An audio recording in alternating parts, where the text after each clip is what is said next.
Good evening, dear friends and colleagues. I am Yogesh Shastri, Head of the Department Gastroenterology at NMC Speciality Abu Dhabi. I cordially welcome you all to the opening of 6th International Conference on Gastroenterology and Therapeutic GI Endoscopy in conjunction with Asian EUS Group, AEG. Since the advent of 2020, we are going through unprecedented times. This year, due to global restriction on travel and social gathering, we have planned to organize this meeting, which is a web-based meeting like everywhere in the world. I cannot see you all, but I can feel your presence here.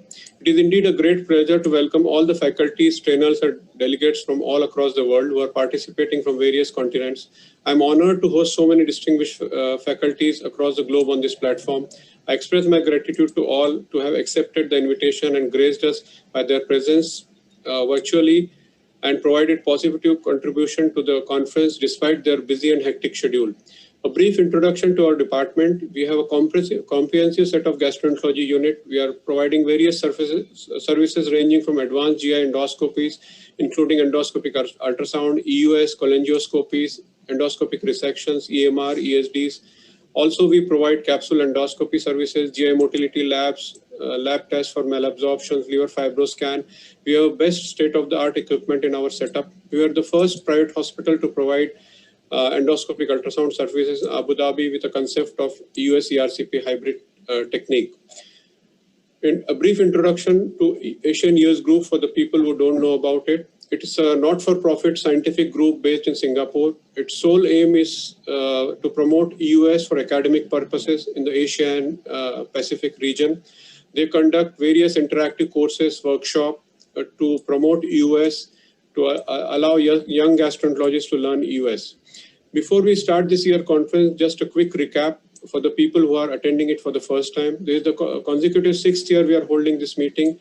Our first international conference was held in 2015 in Abu Dhabi. And since then, we are holding this conference annually with ever-growing audience and active participation from everyone. In past 5 years, we have had galaxies of GI stars who have come for our meeting. We visited Abu Dhabi from all over the world, and they have given us the opportunity to interact closely with them, to learn so many new things from them, and it has benefited the GI community in this region. This year's conference is for 1.25 days. First day is dedicated to EUS training. Second day is a full day event in gastroenterology, which will start tomorrow at 8 o'clock and will go on till 4:30 in the evening with various experts from all over the world. The first day being dedicated to EUS. It will take us through the practical approach to learning EUS. EUS is becoming fast becoming a popular in this part of the world. It's a time-consuming technique which requires a lot of patience, perseverance, knowledge of GI anatomy. It has a steep learning curve. I still remember my good old days in Tata Memorial Hospital, Mumbai, when I was a trainee in gastroenterology way back in year 2000. I was trained by Dr. Vinay Dheer in EUS. When I had my first brush with EUS, I was pushed from colorful world of GI endoscopy with a lot of colors to black and white world of EUS. I found it tough, difficult to comprehend and interpret, but I gradually started liking it and I realized its potential and developed a passion for it, and it has become my favorite subspecialty in gastroenterology. There is no shortcut to hard work and dedication. It's a long and tortuous path with success at the end. Today, we are honored to have possibly the best teachers and trainers who will give us tips and tricks to learn this technique, and they will teach us about EUS.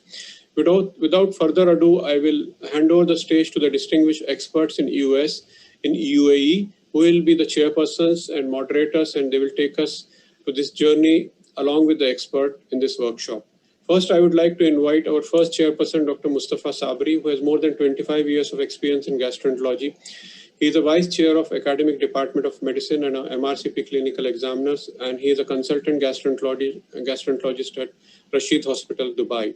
Dr. Piyush Samani is a dear friend. He is currently working at Al Zahra Hospital, Sharjah, and has more than 12 years of experience in gastroenterology. He has been awarded Asian Young Endoscopist Award by Korea. Dr. Abis Zargar is a shining young gastroenterologist working in Al Zahra Hospital, Dubai for last 3.5 years. He has a special interest in EUS and ERCP, and he has numerous publications in various reputed journals. So I'll hand over the stage to them, and they will take us through this workshop. Enjoy the workshop and happy learning. Thank you.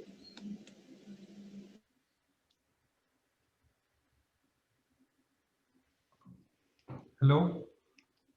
Hi, everyone. Good evening. It's a pleasure. Thank you, Yogesh. It's a privilege to introduce Dr. Sandeep. Of course, Dr. Sandeep does not need an introduction. He is already very famous. He's a renowned endoscopic ultrasound specialist. He's he's the head of the division of the EUS division in Asian Institute of Gastroenterology, Hyderabad, which is probably one of the busiest endoscopy units all over the world. He has numerous publications in basic and interventional and advanced EUS. He's also the secretary of the Society of GI Endoscopy of India.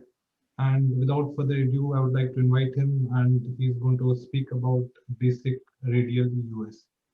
Over to you, Dr. Sandeep. Thank you, Abid. Good evening, everybody. At the outset, I would like to congratulate and thank Yogesh for inviting me for this sixth NMC conference. I was there in one of these meetings earlier, but as he said, that COVID has made us virtually present nowadays, and we are all close to each other now.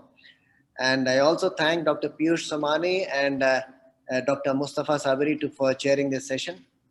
So as you know that I'll be speaking on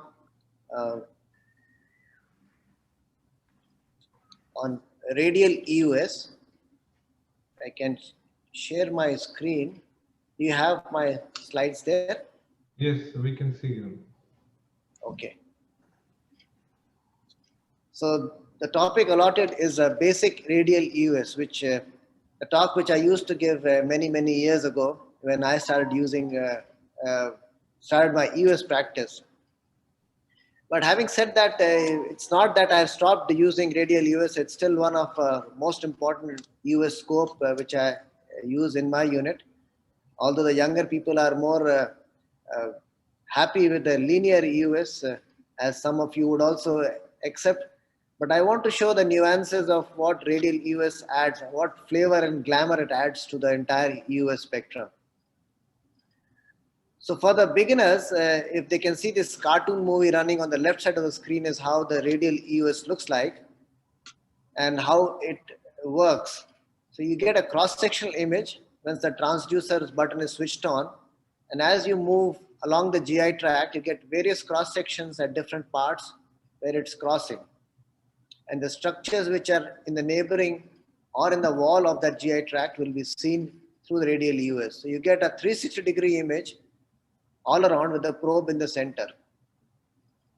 Just for the perspective, on the right side of the panel is the linear EUS video, cartoon video, which runs, which has a view on one side of the longitudinal axis of the scope. So you see about 180 degree to 150 degrees of a D-shaped image on one side. To see the other side, you have to turn the scope or torque the scope by 180 degrees and then you can see it around. Whereas in radial, you don't have to do that. But the major advantage which linear has over EUS is intervention. And that's where the money lies.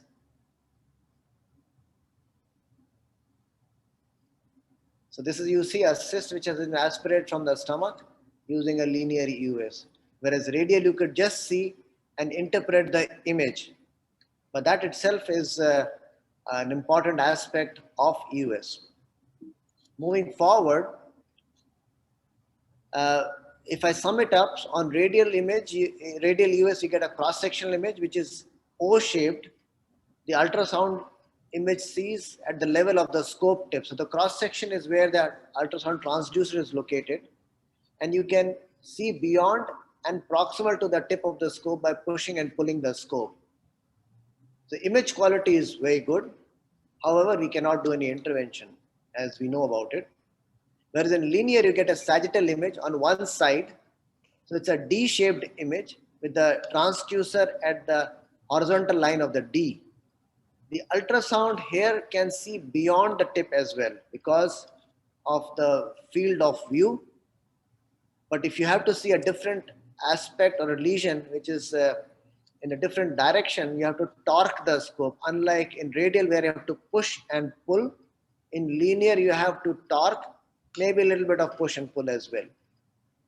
Image quality also is good here. Some people say it's better than the radial, but that is little debatable. And of course, we can do intervention, and that's where all the excitement is with the linear EUS scope. And that's why some people say whether it's worth doing a radial or learning radial at all. But having learned it, it's not appropriate to unlearn it and keep using it as and when it's required. And I will tell you in this talk where sometimes the radial scores over linear. This is another view of the same scope now. On the left panel is the linear scope with the needle jutting out. So you see the entire needle on this convex transducer, and the image on the screen would be something like this. So it's a D-shaped image. This has been cropped, and that's why it looks like this. Whereas a radial EUS, the image is circumferential or all around the transverse section at the transducer, and you get an image like this. So the transducer is in the center. This is posterior, anterior, right, and left. Of course, you can see the entire needle coming out of the FNA needle from the scope tip, and that's why it's important to do all the intervention with the linear EUS. If we do an intervention with a radial scope, you'll only get a cross section here, so you'll not know how deep you are going, and you can overshoot or miss a target. So is radial EUS a poor cousin of linear EUS? That's a question which I have just posed to everybody. It is being treated often like this. And in fact, when I see some of the present generation people, when they see a radial EUS image, they're not able to interpret it. And that's not fair. I think we should be good in both. Of course, linear helps us in doing intervention. And can advanced imaging, now that we have so much of technology changing in the endoscopic viewing or imaging like NBI and so on and so forth, can the radial be the advantageous cousin where it gives a better image than a linear? These are two questions which I have posed to everybody. It's a thought-provoking question, and we can take it in the end. Let's move forward. So radial EUS gives a 360-degree view, cross-sectional imaging from a straight esophagus. So it looks just like a CT scan, and that's where it's quite good. So intuitively, we know what we are seeing on the EUS. However, as we move into the stomach from esophagus, we get an angulated view depending on where we are located. So different areas will have different kind of views, and as we move forward and backwards, the view can change both in stomach and duodenum. But the whole aim of EUS is to visualize the luminal and the periluminal structures. So what are the differences also apart from the view that we have in radial versus linear is you can rotate the EUS screen, which you cannot do on linear. Some of you may not have observed this, but I'll show you in some of the videos subsequently. You can also move the screen electronically, which you cannot do in linear, because sometimes you want a good view which is in the peripheral of the view to bring in the center of the screen, and you can easily do it with the radial scope. Doppler facility is available with both, and FNA and intervention obviously you cannot do in radial. So let me show you the video of how you can move the screen with the radial EUS scope. Here it is in center, but by one button you can just move it around. If you feel that some structure is coming in the right lower quadrant or left lower quadrant, you can bring it in your center of the vision and then keep expanding that. So that's an advantage which is not there with a linear EUS scope. So cross-sectional imaging, it all depends on where you're located. So there are three main stations where you can see the GI tract and the para-GI tract lesion, which is esophagus, stomach, and duodenum. This is simple to understand. So when you go into the esophagus with the radial EUS scope, it may be better to start from the G junction because you pass the scope under endoscopic view and then gradually pull it back. So start from the G junction, orient yourself in such a way that the aorta comes to 5 o'clock position. Automatically the spine would then come at 7 o'clock, just like the CT. And then you can navigate and move the images across using the keyboard to rotate and avoiding torquing. So torquing is mainly for linear where you cannot rotate with a screen, but in radial you have the advantage that you can rotate the entire image just with a button on the screen of the model that you have. Mediastinum has many structures, as we all know, and lymph nodes are the important structures which can be seen in entirety from top to bottom, which are around the esophagus.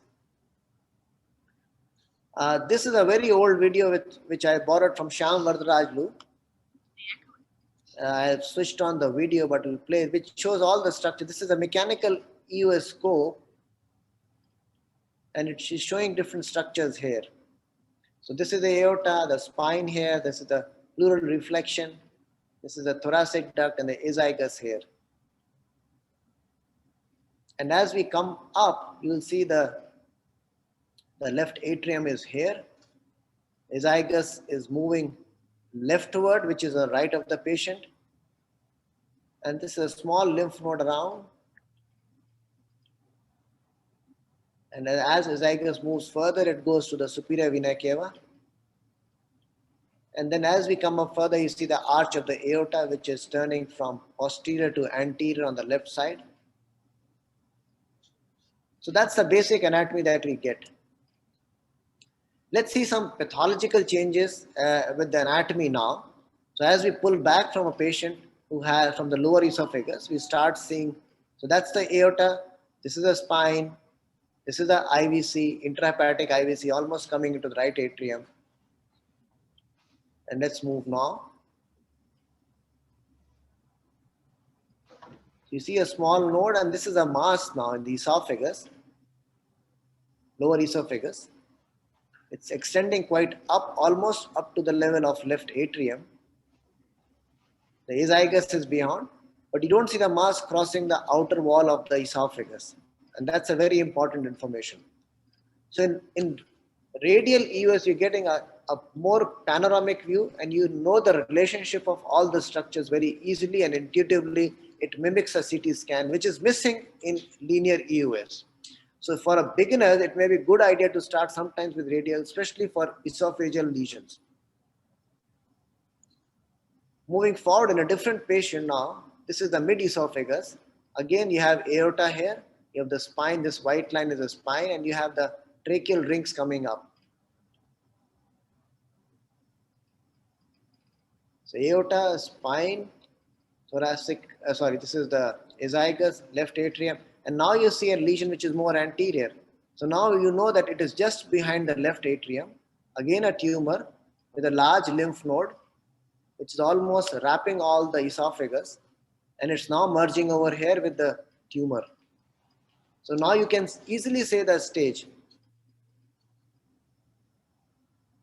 Moving further now to the upper esophagus, a different patient with a different lesion.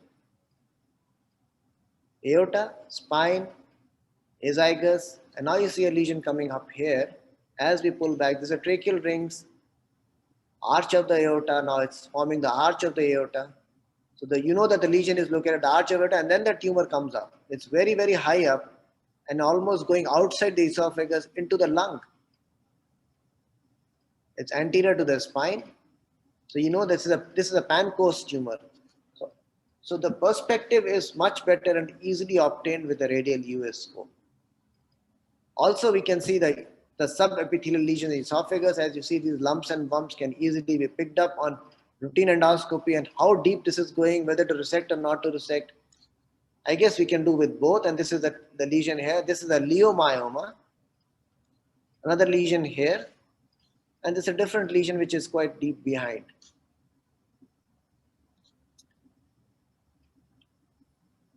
Some more common problem that we see in India, this is a patient who had dysphagia, acute onset with fever.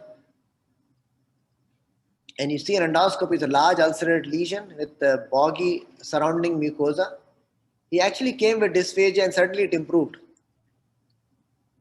And this is what we see. So people who deal with this would know this is a esophageal tuberculosis, probably the node which is ruptured into it, caused acute odynophagia, and then suddenly this lymph node ruptures or the esophageal wall ruptures, and all the pus gets discharged in the esophageal lumen.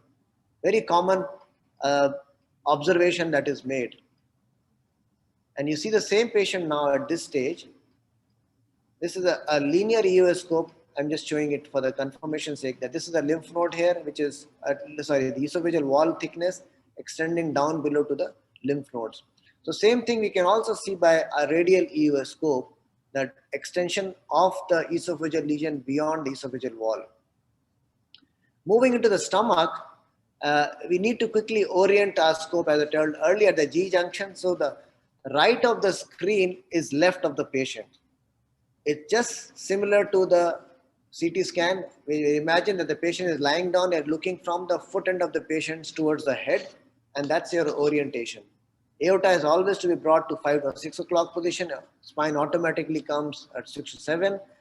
Then the liver comes at the G junction to 9 to 12 o'clock. And then as you move down or push down the scope, you will start seeing the kidney and the spleen from 4 o'clock to 1 o'clock position.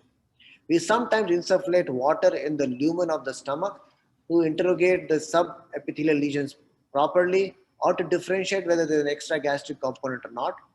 But this carries a risk if you insufflate too much water, as sometimes it has to be done, to submerge the lesion or drown the lesion under the water. This causes a risk of aspiration and anesthesis, and you will not be very happy if somebody has a aspiration after the procedure or during the procedure. So it may be a wise idea to fill your balloon with water. So use a balloon always with the Radial EUS scope if your indication suggests so. Where this wall, encapsulated wall in the balloon, will tell you the wall layers and its detailed evaluation. And you can see all the wall layers, which can be seen both with the radial as well as with linear scope. Moving forward, radial is commonly used now for the pancreatic biliary stations. So esophagus was one, but stomach and duodenum are the important areas for pancreatic biliary structures. So my take is that radial is better in linear EUS because it's more intuitive. And my personal preference is to use radial in these indications for subepithelial lesion interrogations, for the common bile duct tumors or stone, especially the mid and the lower part, especially the bile duct stone. That's a very common problem that we face. Patient has a gallstone, you have abnormal liver function or a dilated CBD, and you're not sure whether he has a stone or not. So instead of sending for MRCP, and a routine transabdominal ultrasound is not so good, it may be a good idea to do a radial EUS and quickly diagnose yourself. Diagnosing the problem at the papilla, and also most importantly for pancreas and pancreatic duct. Why I say this, because we at Hyderabad in India are at an area where we have a lot of chronic pancreatitis, and where FNA is not always required.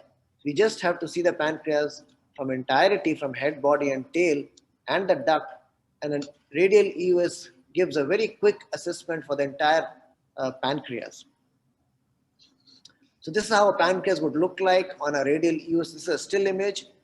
This is a genu in front of the splenoportal confluence. This is the body area. The tail is going in this direction. This is the left kidney, the renal vessels. This is the SMA. So many structures you see in one frame, which is often not possible with a linear EUS scope. Then there are some named signs which have been given to radial EUS structures that we see. And one of them is whale tail sign. When the whale takes a dive down into the ocean, these two structures are, and this trunk is called as the celiac artery, which divides into the splenic artery and the common hepatic artery. I will show you here on the right panel now. So that's an aorta with the celiac artery coming out. You can see very nicely. Going on the left of the screen is right of the patient. Left of the screen is right of the patient. And it divides quickly into two. And you see a large lymph node sitting here, which is next to the celiac artery. And that's why it's called a celiac node. And as I pull back, we see the hepatic, intrahepatic IVC. I'll play this once again for you to have a proper interpretation. Celiac artery takeoff from the aorta, dividing into two, the node at the bifurcation. And you see the pancreas, which is normal in front. That's a pancreas, which you see part of it, another lymph node here. And as we pull back, you can see the liver, another node here, and the pulsatile IVC with some of the hepatic veins also can be seen around. Then we have another sign called as golf club sign. Golf and club and the ball. So this is the splenic vein, which converges with the superior mesenteric vein coming from deep down to form the splenoportal confluence. And the ball which comes in this hockey stick formation or the golf club is the SMA. I'll show you some more videos of these structures now. So this is the pancreas that you can see nicely. Little push and pull back as we do to interrogate various structures. You see the celiac artery taking off somewhere here. Then the pancreatic body comes in. You can right and left rotate the scope and see the entire pancreas from genu to the body towards the tail. This is a celiac artery bifurcation happening. And as we roll over the posterior stomach wall, you can also see the confluence of the portal and the splenic vein, the rest of the body of the pancreas, and towards the tail, you can see it here. The kidney is nicely coming behind with the adrenal coming on the top of the kidney. You can trace the splenic vein almost to the spleen.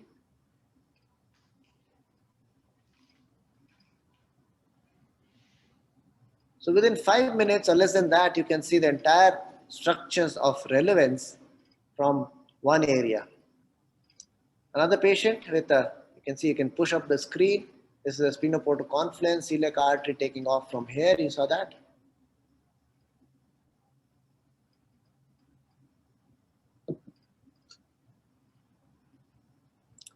Moving forward, at the G junction, if you pull back, you can see the aorta and the IVC, intrahepatic IVC. You can see all the hepatic veins opening inside it as well.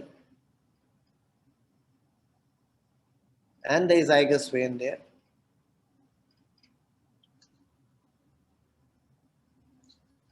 Further, some more normal anatomy changes. So you can see this is the little boat trunk here, the celiac artery trunk dividing. You see the pancreatic duct, the confluence, the celiac artery, pancreatic body, the renal vein.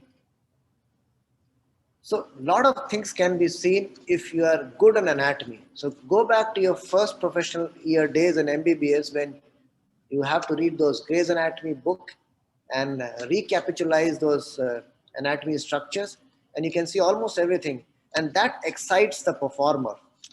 Otherwise it becomes very boring. If you just want to do an FNA and come out, sometimes seeing the normal structures and how beautiful they are, that adds value. Moving further on to duodenum, so different structures are seen from different parts. D1, that is apex, you see the common bile duct, pancreatic duct, the portal vein, and this all structures seen together is called stack sign. Then you move forward, you dip down to the second part called duodenal fall-off sign, where you start seeing the CBD. In the second part, you see the papilla, where tumors and stone can be picked up, and snake eye appearance, where the two ducts converge together, the tip of the CBD and the tip of the PD. It almost looks like a viper snake eyes. Then we see the superior mesenteric vein and artery apart from the pancreatic head. And deep down in the third part of duodenum, we'll see the uncinate process, aorta, and the IVC. I'll try to show these structures one by one. And these are still images: aorta, the uncinate process, the superior mesenteric artery and vein, and this is inferior vena cava. As we pull back from third to second part, these become now more cross-sectional. So aorta, IVC, uncinate process. And this is how the scope position would be when we see these structures. So IVC and the aorta, and we're pulling back. This is a pancreas uncinate process which is coming up. PD is seen here. And if you don't know which one is what, you can actually do a pulse Doppler on it. So this is a pulse Doppler cursor which can be rotated and brought to that vascular structure. And once you press the button, you'll see the pulsatile waveform of the aorta, and this is the venous waveform of the IVC. So if you have a doubt of the structure, you can use pulse Doppler to confirm it. Similarly, as we pull back further from the D3 to second part, the uncinate comes here, and you see the SMA coming up from the aorta.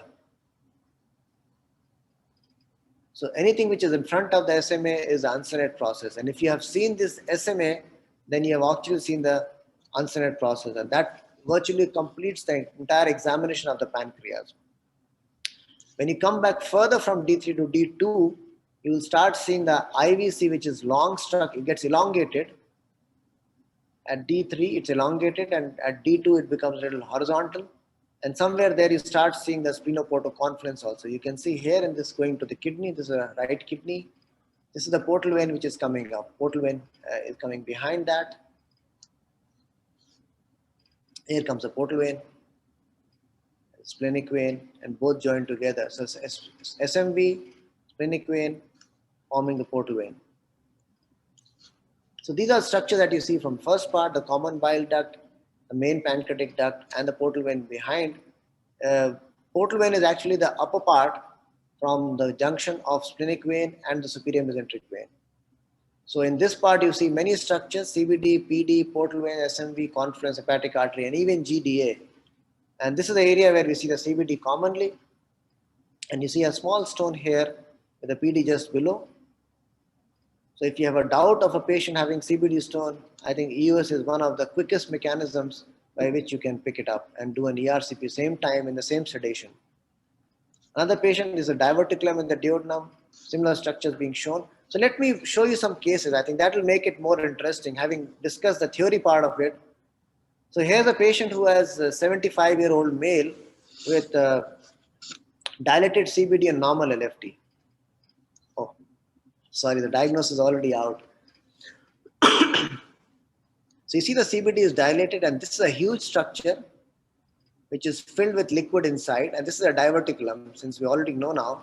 So the only way to confirm it is they put a lot of water in the duodenum, and you see the water will come from the duodenal lumen into this diverticulum, which confirms the diagnosis, and it's not a tumor.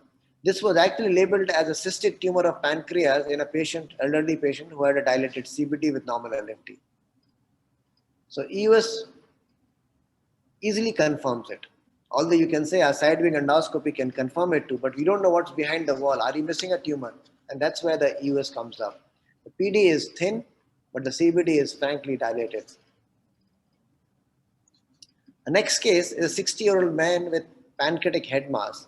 Looked operable on CT, and you see this is the pancreas and this is a mass there. But you keep looking at the mass carefully. See, there's a vessel behind it. It's very close to that vessel. And now you see the superior mesenteric vein and the portal vein forming. But you're not sure whether it's invaded or not. Then you put a Doppler on it. And you see the mass has actually invaded the superior mesenteric vein. So it becomes inoperable. So it's a pancreatic head mass with a superior mesenteric vein invasion. Next case is a patient with gallstones, pain abdomen, and abnormal liver function test. We suspect CBD stones. So let's see what it shows. So we're in the second part of duodenum. We put sometimes water, and you see stones, multiple stones here. Keep watching there, you'll see many, many stones. You can actually keep counting.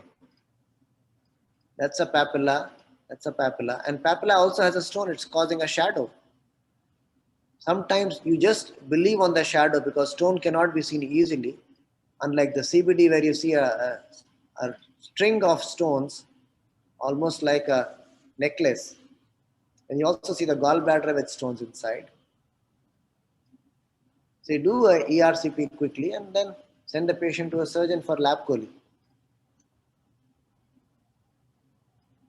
Another patient with a young man with recurrent acute pancreatitis. If you see the still image, you know that has an abnormal ecotexture of the pancreas with duct in the body is dilated, has ecogenic wall. These are incomplete pseudolobules, some are complete, are forming there. And that confirms the diagnosis. This is a chronic pancreatitis, the patient having history of the same, and the duct is slightly dilated. Another patient with recurrent acute pancreatitis, an alcoholic, who presented with severe pain, not improving, and he was a little anemic. So if you see this is the duodenum. From the duodenum, we're seeing an ecogenic area with a pulsatile structure inside. This is a pseudoaneurysm, which was just picked up incidentally. He never bled, just had mild anemia. And this was followed by a conventional angiography, which confirmed a GDA aneurysm. And then he was subsequently embolized at that interventional angiography. Another interesting endoscopic picture of a patient having a flat polyp in the duodenal cap.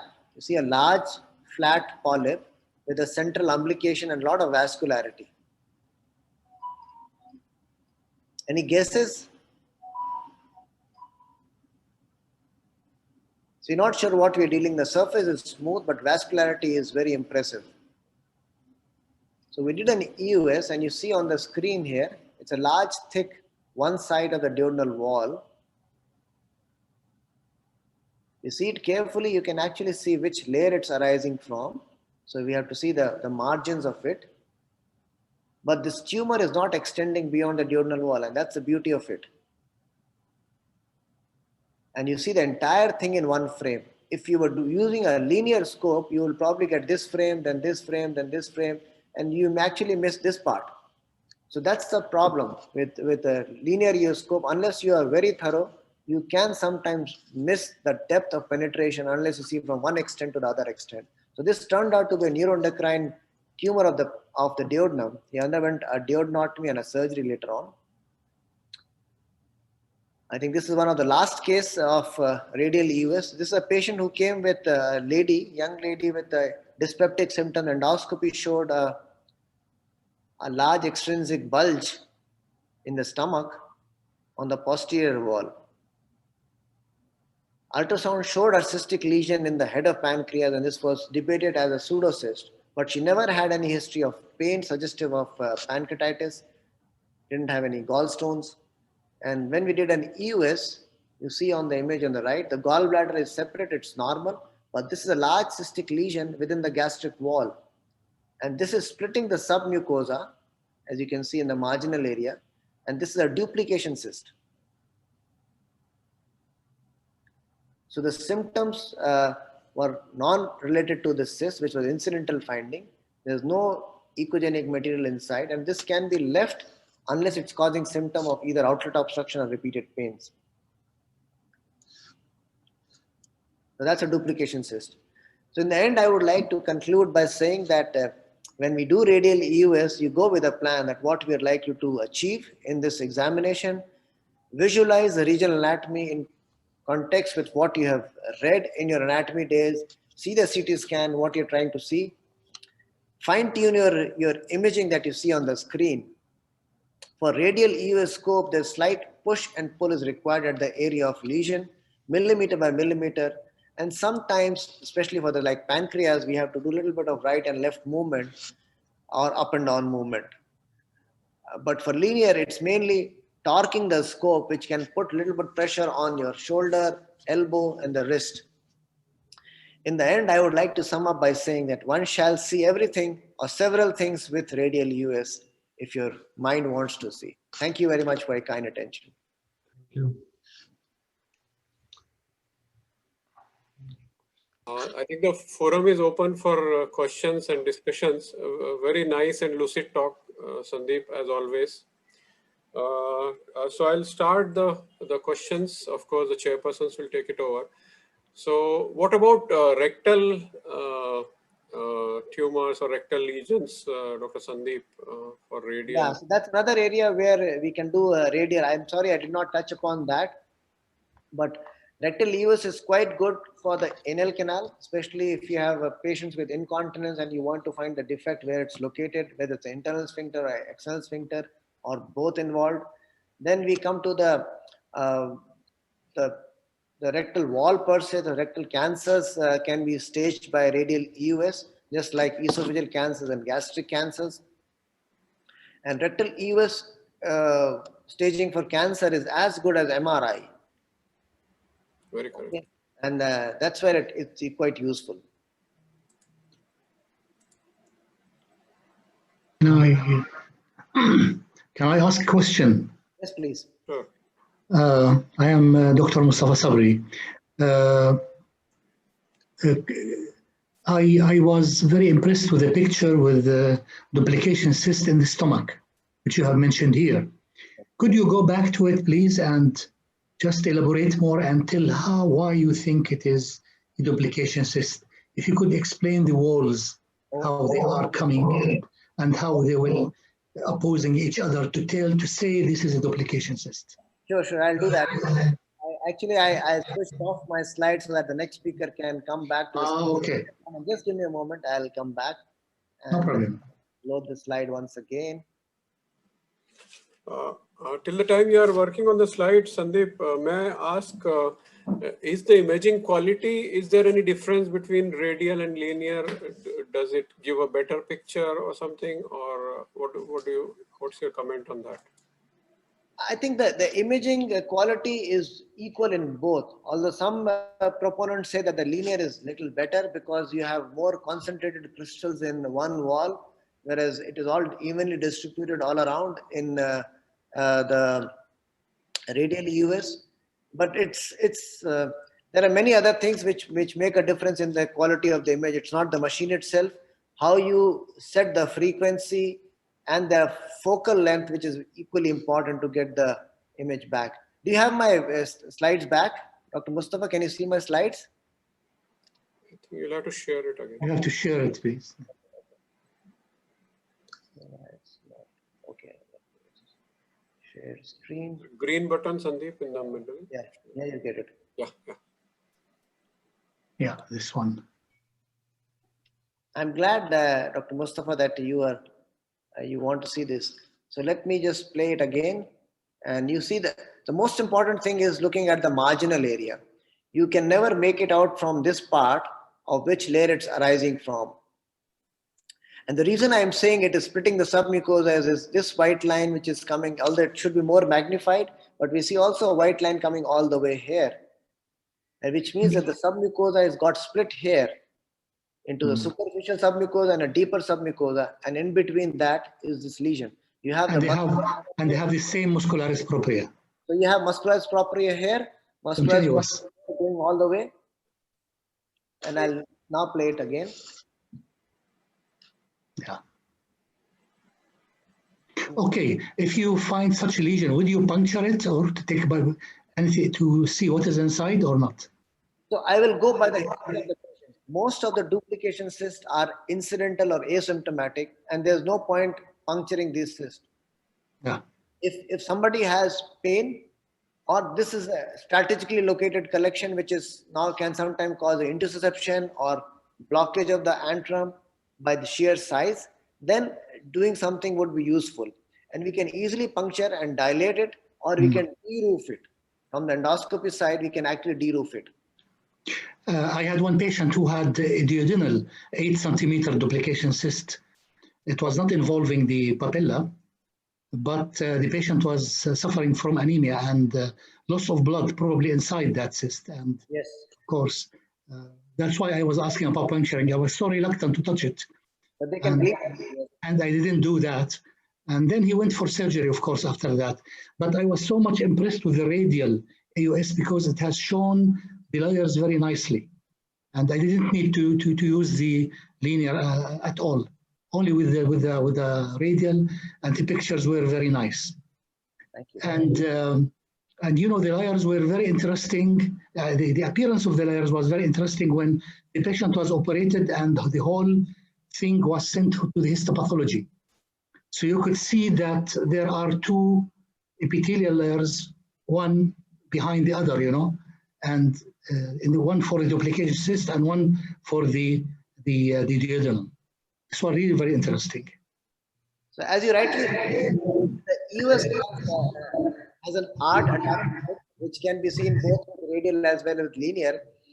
But the intervention is the macho part of the EUS, which attracts most of the operators.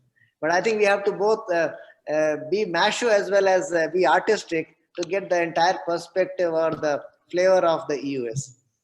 Absolutely. You rightly used the term. It is been used as a stepmotherly treatment. The radial is not so popular. But I see in some of the gastroenterologists, they will first put a radial scope and then they put a linear scope in the same patient. Whichever patient comes, they'll first do a radial, and they, of course, few, but they really do it. I don't know if you have had that experience or. Even I do that. When I'm not sure of what I'm seeing, I switch my scopes, and it is always if I'm radial second when I'm not sure with linear, and not vice versa. So I'm more confident of my radial first, radial imaging than my linear imaging. Maybe I'm a little older and I learned more of radial first.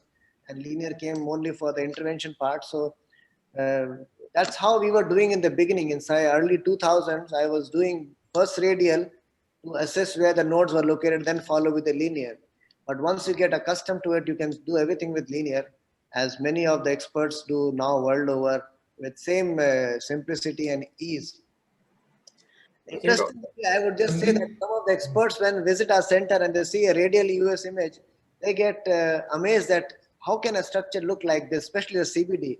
When you see the entire CBD from the papilla to the hilum in one frame, it's so good that the proponents of the linear scope then get little ashamed that why did they not pursue with radial. Sandeep, Dr. Vinay is, I think, very there. nice talk. Yeah, there's a very nice talk as always. Today, in the glamorous world of linear EUS, I think you will convince more people to take up radial. There are two things. One is the radial EUS definitely scores over the linear EUS, especially when it comes to the small subepithelial regions. So to know the exact layer from where the lesion is arising, so we can make decisions like ESD. So how would you give us tips, I mean, to the audience, how to increase, how to improve the visualization and how to see which exactly the layer wall from where the lesion is arising? And there's another second thing is that there's a question also from the house. They would want you to throw some light of on the radial EUS on anal incontinence as well. Okay. So the first question first, most experts who deal with EMR and ESD do not use EUS to know the depth of infiltration. Especially the lesion is very superficial, esophageal, early esophageal lesions or early gastric cancers. They rely more on their advanced endoscopic imaging skills to decide that. And especially giving the injection submucosally and lifting the lesion, if that lifts well, then they are quite sure that submucosa is not infiltrated and they resect it. So here resection is both diagnostic as well as curative.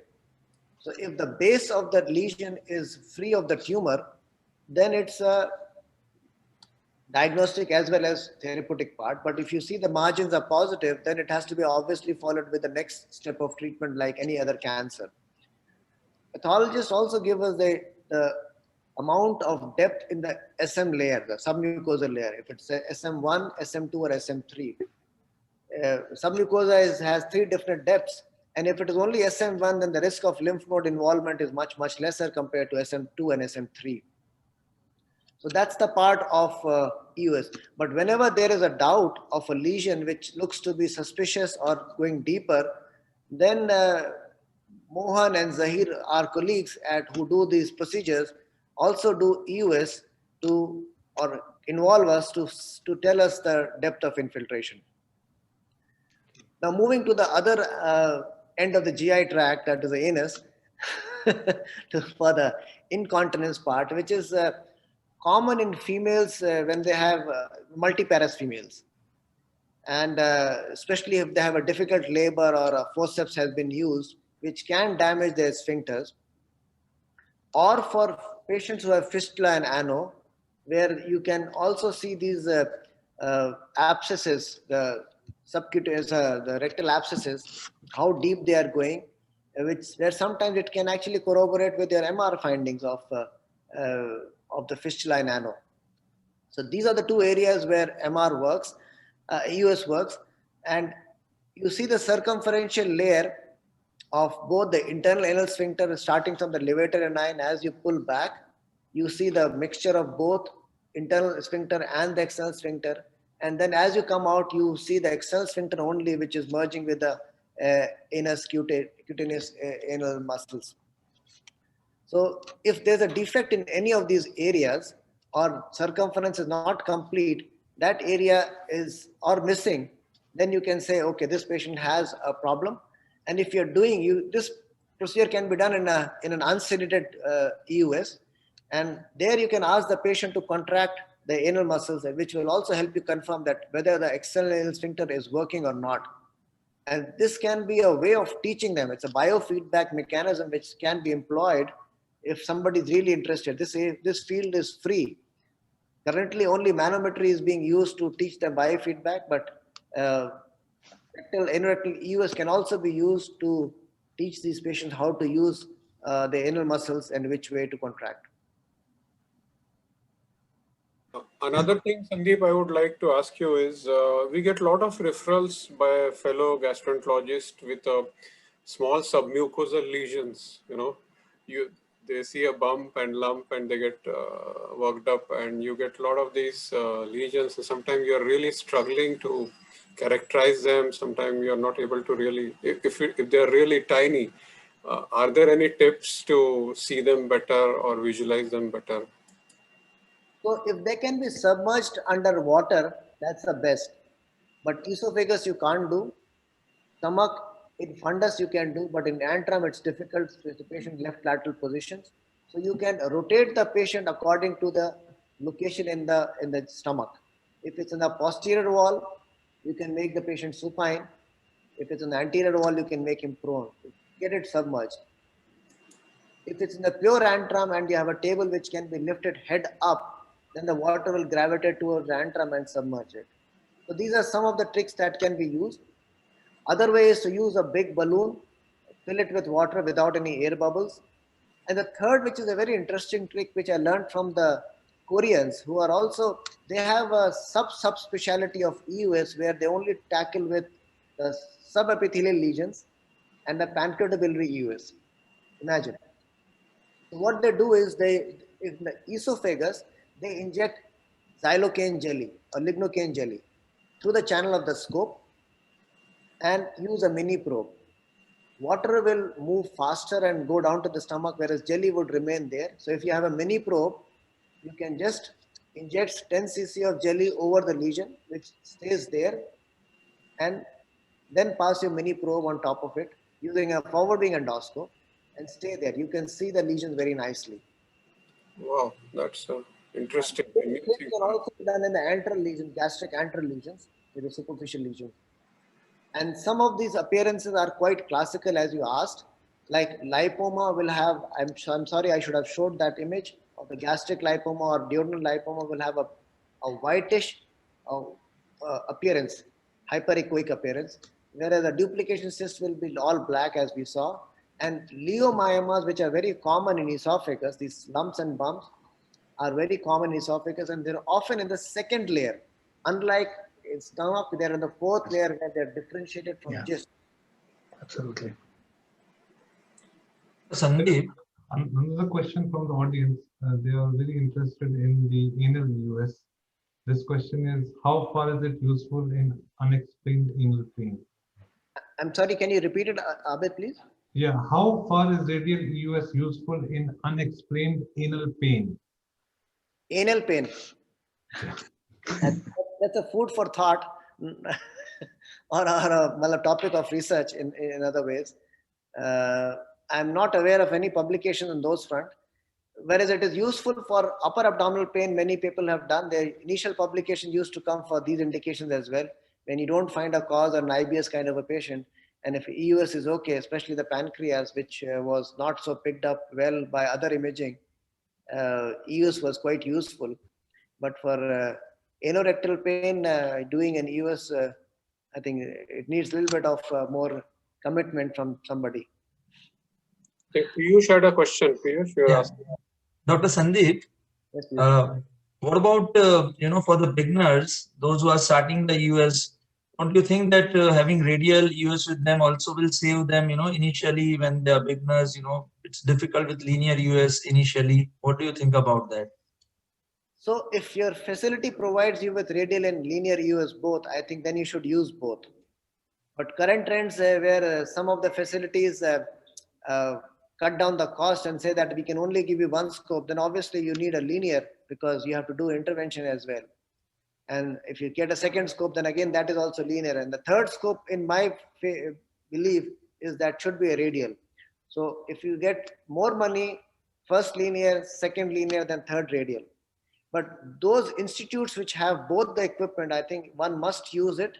And because there are many things which are seen better with a radial than with a linear. Another question from the audience, usefulness of radial over linear in pancreas divisem?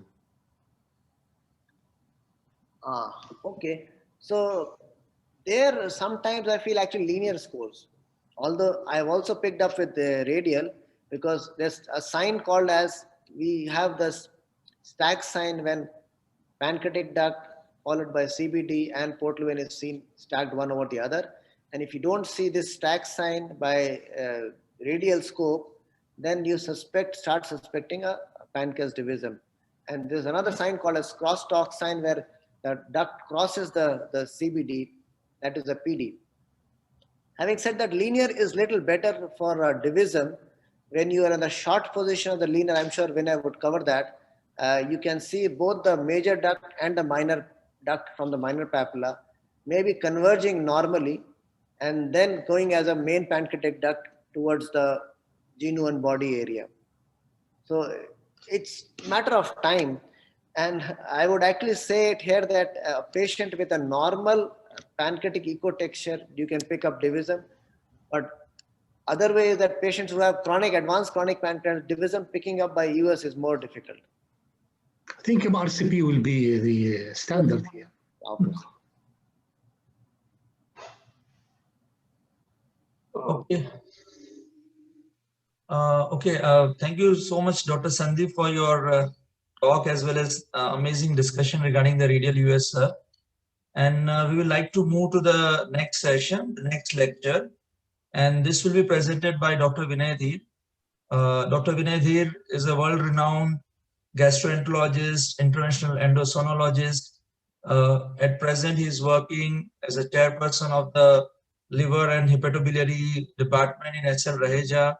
He is world-renowned for his interventional EUS work, and we all have learned our EUS, our interventional EUS from Dr. Dheer. Dr. Dheer, please start your presentation. Thank you very much for that kind introduction. Can you see me? Can you hear me? Yes, sir. Yes, sir. We can see you. Okay, at the outset, I would like to thank Yogesh for giving me this opportunity to be with you all today. The topic that has been given to me is linear EUS anatomy, and I have taken a little bit of diversion from that, and I will concentrate only on pancreatobiliary anatomy. We can discuss the mediastinum and rectum and anus. So I was listening to the wonderful discussion that was going on with Sandeep, and I agree with him that yes, if you can afford, have both the scopes. It's good to have radial and linear EUS. Both Sandeep and I learned in ancient ages, and we learned with radial scopes.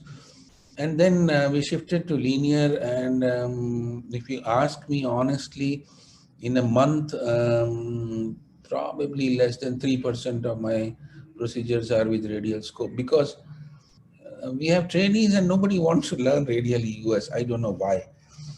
So that is why Sandeep's lecture was very, very important today. You can see the wonderful images, the special areas where radial scores. And so that was fantastic. And if you can afford, please have both the scopes. If you can't, then yes, linear is the way.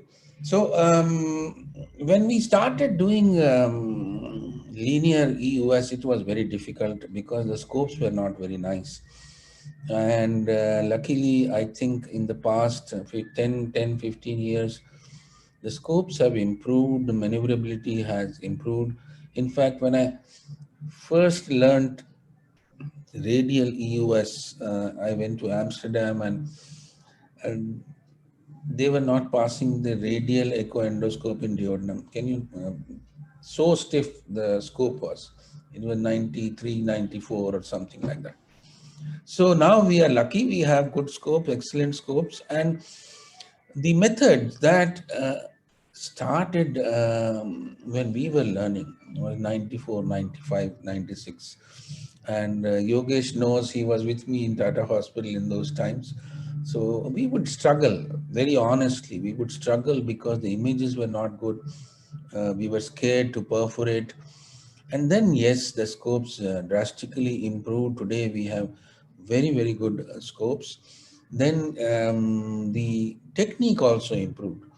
So initially we used to have one book and one video, and then it came to the techniques which came, I think, in about 2004 or 2005. The station approach became very popular. It still is very popular.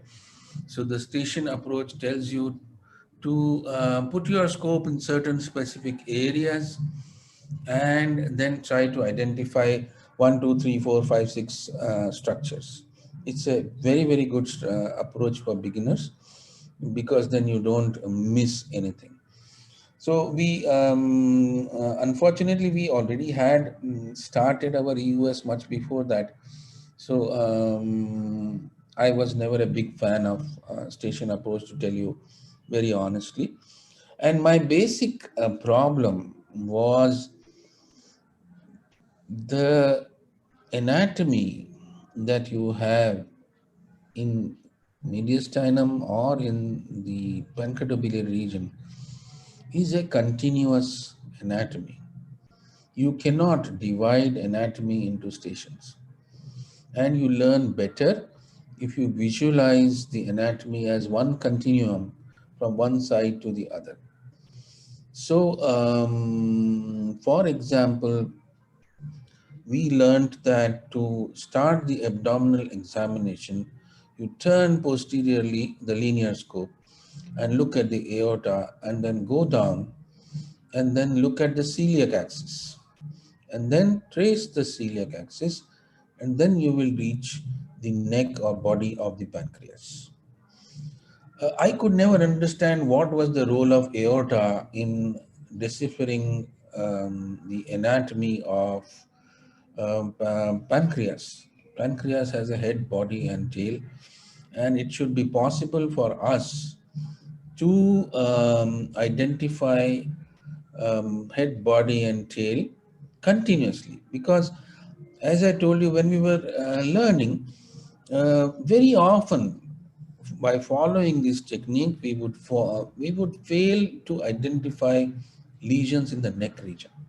Because you go from those of you who are doing EUS, you go from the celiac, follow the celiac axis, and go to the pancreas and turn clockwise, and then you go to duodenum. Dr. Vinay. Yeah. Yeah, can you please share your slides, sir? Yeah, I will share. Okay, thank you. In a hurry? No problem, sir. So I'm telling you how I evolved this technique. And so you might miss a lot of lesions in the neck and body regions, because you are seeing the body and tail from the stomach, and then you go to the duodenum, and then you see the head of the pancreas from the duodenum. So the junction of the two, head and neck body region, very often small lesions would be missed.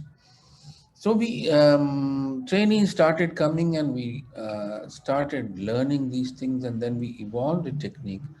I will be talking to you today about the technique that we have evolved. It's all published in endoscopy. You can have a look at it, but I will tell you basically what we have evolved from our own learnings, our own shortcomings, our own problems. So can you see my slide? Yes, sir. We can see your slide. Okay. So the linear scope or any other radial scope also, this is how I hold the scope. This is my left hand. And if you see here, the 3 fingers are here. The thumb is using the up-down control and the right-left control. You see, both the controls should be moved with the thumb, and the middle finger is used as a lock. So if you want to lock your control at some point, you should put your middle finger here in between so that you lock. So what it does is, it frees your right hand from controls, and then you can use your right hand to torque the scope. So this is how we use our right hand. So you see here, my right hand is at about 25 centimeters from the tip of the scope. So, and the shaft held just very gently. It is not held very tightly, and most of the times you use pushing movements rather than holding and torquing. Torquing is only required when you are in the tail of the pancreas or you want to see the uncinate process. And this is the most important movement that I would show you. So basically imagine this as if you are driving a car. Your right and left hand move about 90 degrees to each other at all times to torque the scope. When we were learning, we were taught to move the body 90 degrees, move the body 60 degrees. I guess I am a lazy person, so if you see, my body movements are very minimal. This is the movement that you have to practice for linear EUS. As Sandeep was rightly saying, torque is very important for linear EUS because it doesn't have 360 vision. So this is the scope shaft movement that we should follow. So by all means, start with any approach that you like. There are many videos, wonderful different kinds of approaches. If you go to the YouTube, and I find it very, very beautiful. There are so many different methods available to learn for the younger crowd. And then at the end of maybe 200, 300 procedures, you evolve your own technique, which you find the best. So this is the technique we evolved, and what we, the basic idea was, it started from one or two of my trainees perforating the duodenum when they were doing the linear EUS. Now I work in a private sector and I cannot afford the perforation. So I said, what if we train them entirely in the stomach? Complete pancreatobiliary anatomy in the stomach. So we went back to, as again Sandeep rightly said, we went back to the Gray's Anatomy and other anatomy books, tried to find out what is the reach of the stomach. And we evolved a technique where we start from the GE junction. First look at the liver, then follow the bile duct all the way till the papilla, then trace the pancreatic duct all the way till the tail. So it starts from here, goes down here and takes like this. So this we called alpha maneuver. I will show you how it is. Oh, is the video running or not? So see, here we start, go down till the head of the pancreas. So you see the bile duct, the head of the pancreas. So starting practically from the hilum, once you have seen the head of the pancreas, then you rotate and see the body and tail exactly like what is done in the other techniques. So begin here in the liver, see the hilum, see the bile duct, go down, see the head of the pancreas, superior mesenteric vein, and then turn to see the neck, body and tail. So in one single movement, you can see the entire pancreatobiliary system. So let us see a video here. So here you see is the liver. So the anatomy is different from the radial EUS, as you know. So when we start, so this is the hilum. You see here, this is the liver hilum. You see this vessel here, this is the portal vein. This is the hepatic artery. Below you can see a thick walled common bile duct or common hepatic duct. And below that, you see the gallbladder. This is the liver. So once you are at the G junction, turn little anti-clockwise, look at segment 2 and 3, and then turn clockwise till you reach the hilum. You have to follow the ligamentum teres, and then you reach the hilum. Once you reach the hilum, you will see the three structures, and then you gently push half centimeter, 1 centimeter with a little clockwise orientation. So you see here, this is the bile duct, this is the gallbladder, and this is the portal vein. So here the bile duct looks little thick walled but normal dimensions, and we will know why there is a thick wall. Once we see this, then we push our scope, little clockwise orientation, and you see here there is a stent inside. That is why the bile duct is thick. And this is the portal vein, which is going to join, become the superior mesenteric vein here. The splenic vein will go like this. So the confluence will come here, and this is the head of the pancreas. So you are seeing the head of the pancreas from the stomach. This is the neck body region. You can nicely evaluate it. And then you push a little further, little tip up. You see the bile duct now. This is the stent. Trace the bile duct and all the way here till you see these white areas. Now this white area is the air in the duodenum. So you are seeing the air in the duodenum. This is D2. You see this air? The white lines, this air is the air between the gallbladder and the head of the pancreas. So this is the duodenal bulb. You have the duodenal bulb, D2, head of the pancreas, bile duct going behind the head of the pancreas. This is the confluence. You can still see the gallbladder.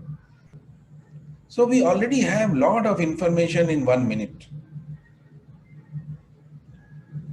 That what is the status of the bile duct, liver, gallbladder, and the head of the pancreas. Once we have done this is not difficult. When I train, about 40 procedures are required. So this is the confluence. After that, you will start identifying these things pretty easy. But we are confident that we are examining the entire biliary system. We are not leaving anything here. Same patient, we push still further. When I say push, it is half a centimeter. So the total push is not more than 5 or 6 centimeters. So you see here, you see the stent, this is the bile duct, this is the air in the duodenum, and you are reaching the papillary area. So you have examined the head of the pancreas, you have reached the papilla, this is the papillary area. You cannot see the papilla per se because you can see there is a lot of air in the duodenum. So bile duct, stent, and there is something here, you will see later, probably a lesion.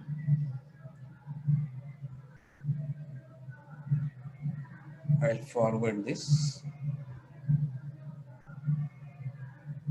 So there is a suspicion. I'm not sure right now that there is a tumor here. So we have examined now the head of the pancreas.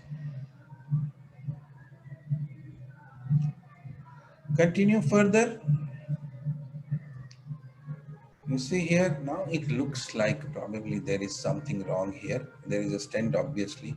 So there is probably a tumor here.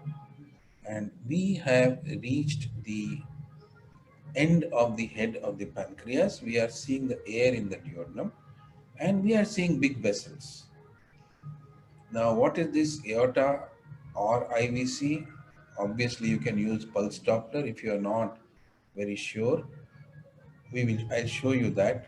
And then you see the uncinate process here. The uncinate process is better seen in stomach than in the duodenum. You will see the uncinate process as a tongue-like structure which lies between the aorta and the mesenteric vessels. You will see a left renal vein here, and that confirms that you are looking at the uncinate. So no linear EUS from the duodenum can show you. This is exactly like how you see it in Gray's Anatomy.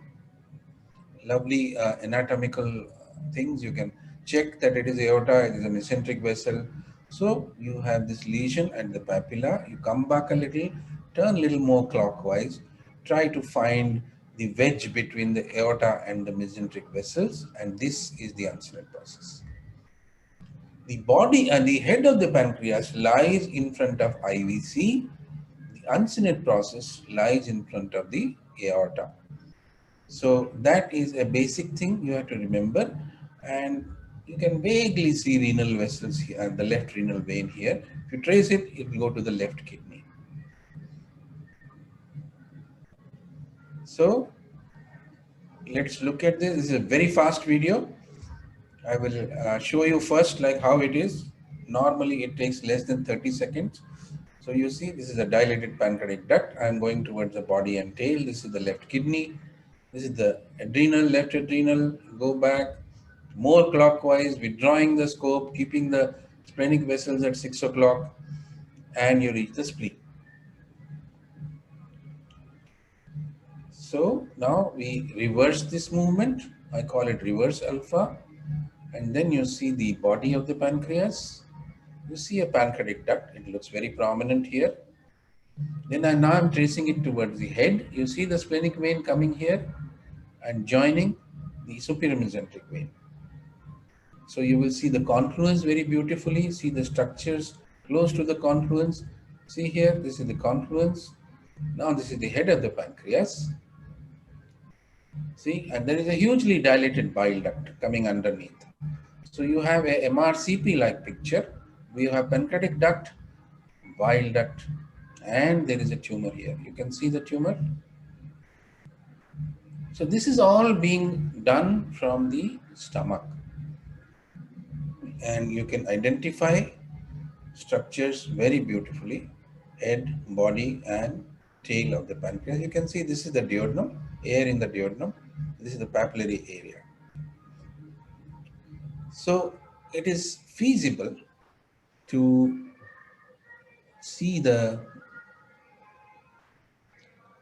pancreas, biliary tree, and gallbladder from the stomach itself completely. This is another shortly also, I'll not show you the full video.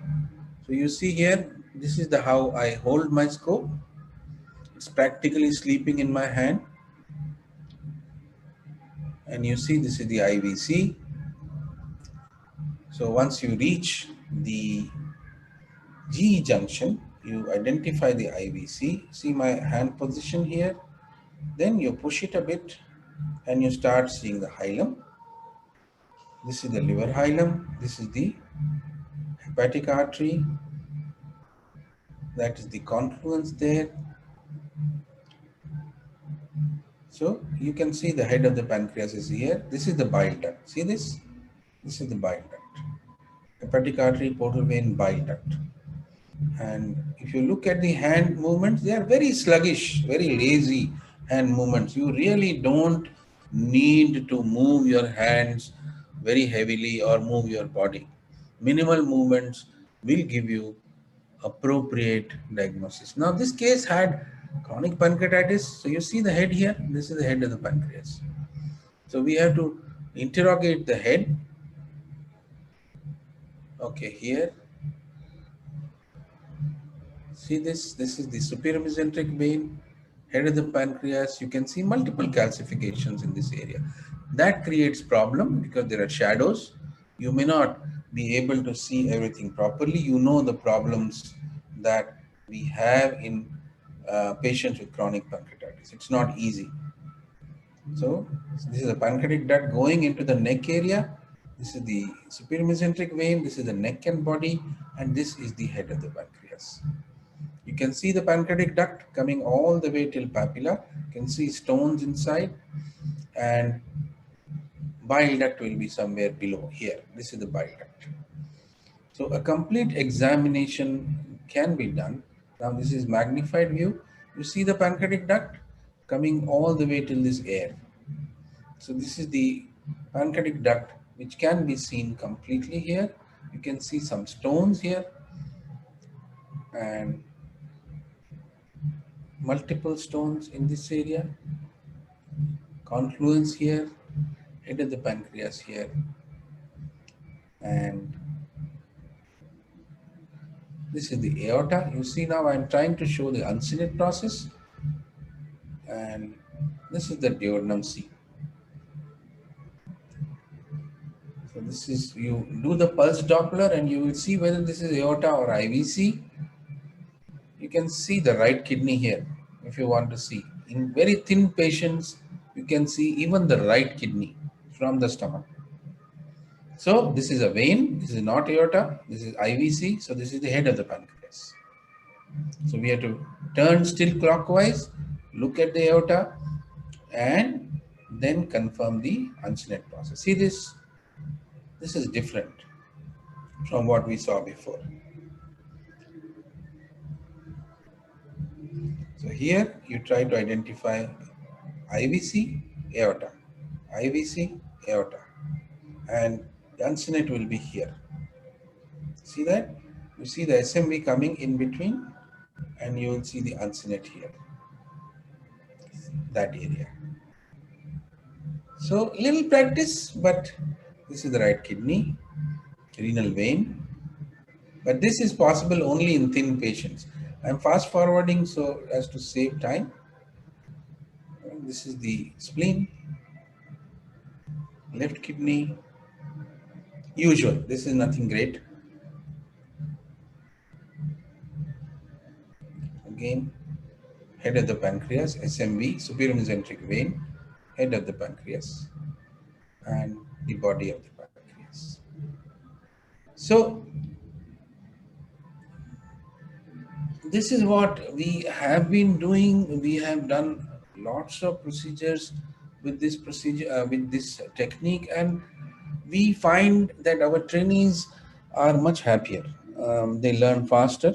Initially, because they come reading lots of other texts and videos, they find it difficult, but after about 20-25 procedures, they start getting the hang of it. And by the time they finish 40, they understand what they have to do and what they have to learn.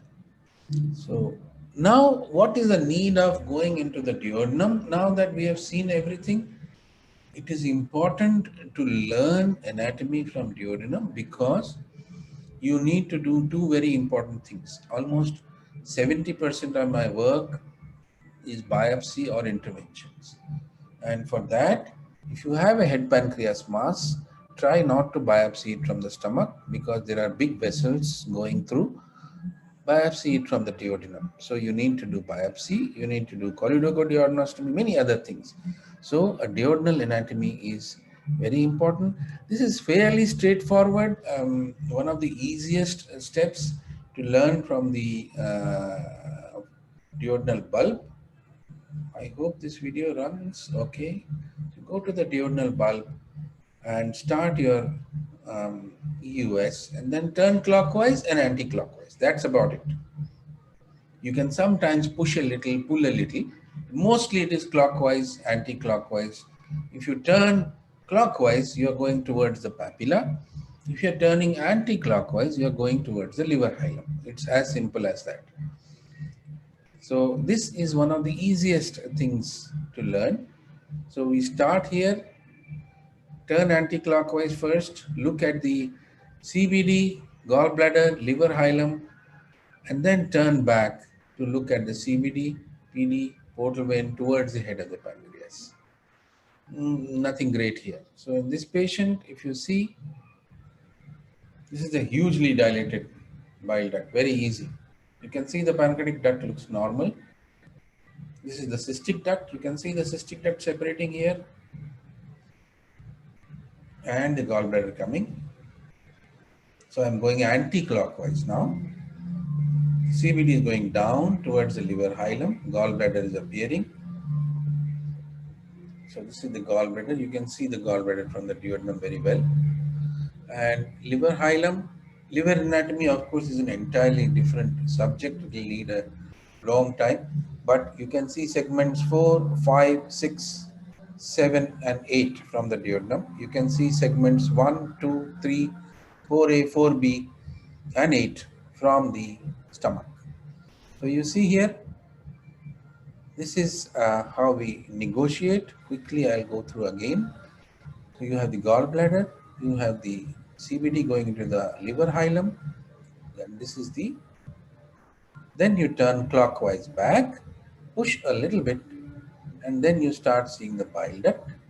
Trace the bile duct all the way till the papilla by turning clockwise and gentle push. So your CBD and PD will come closer together. See now the CBD also has dilated, and this is the papillary area.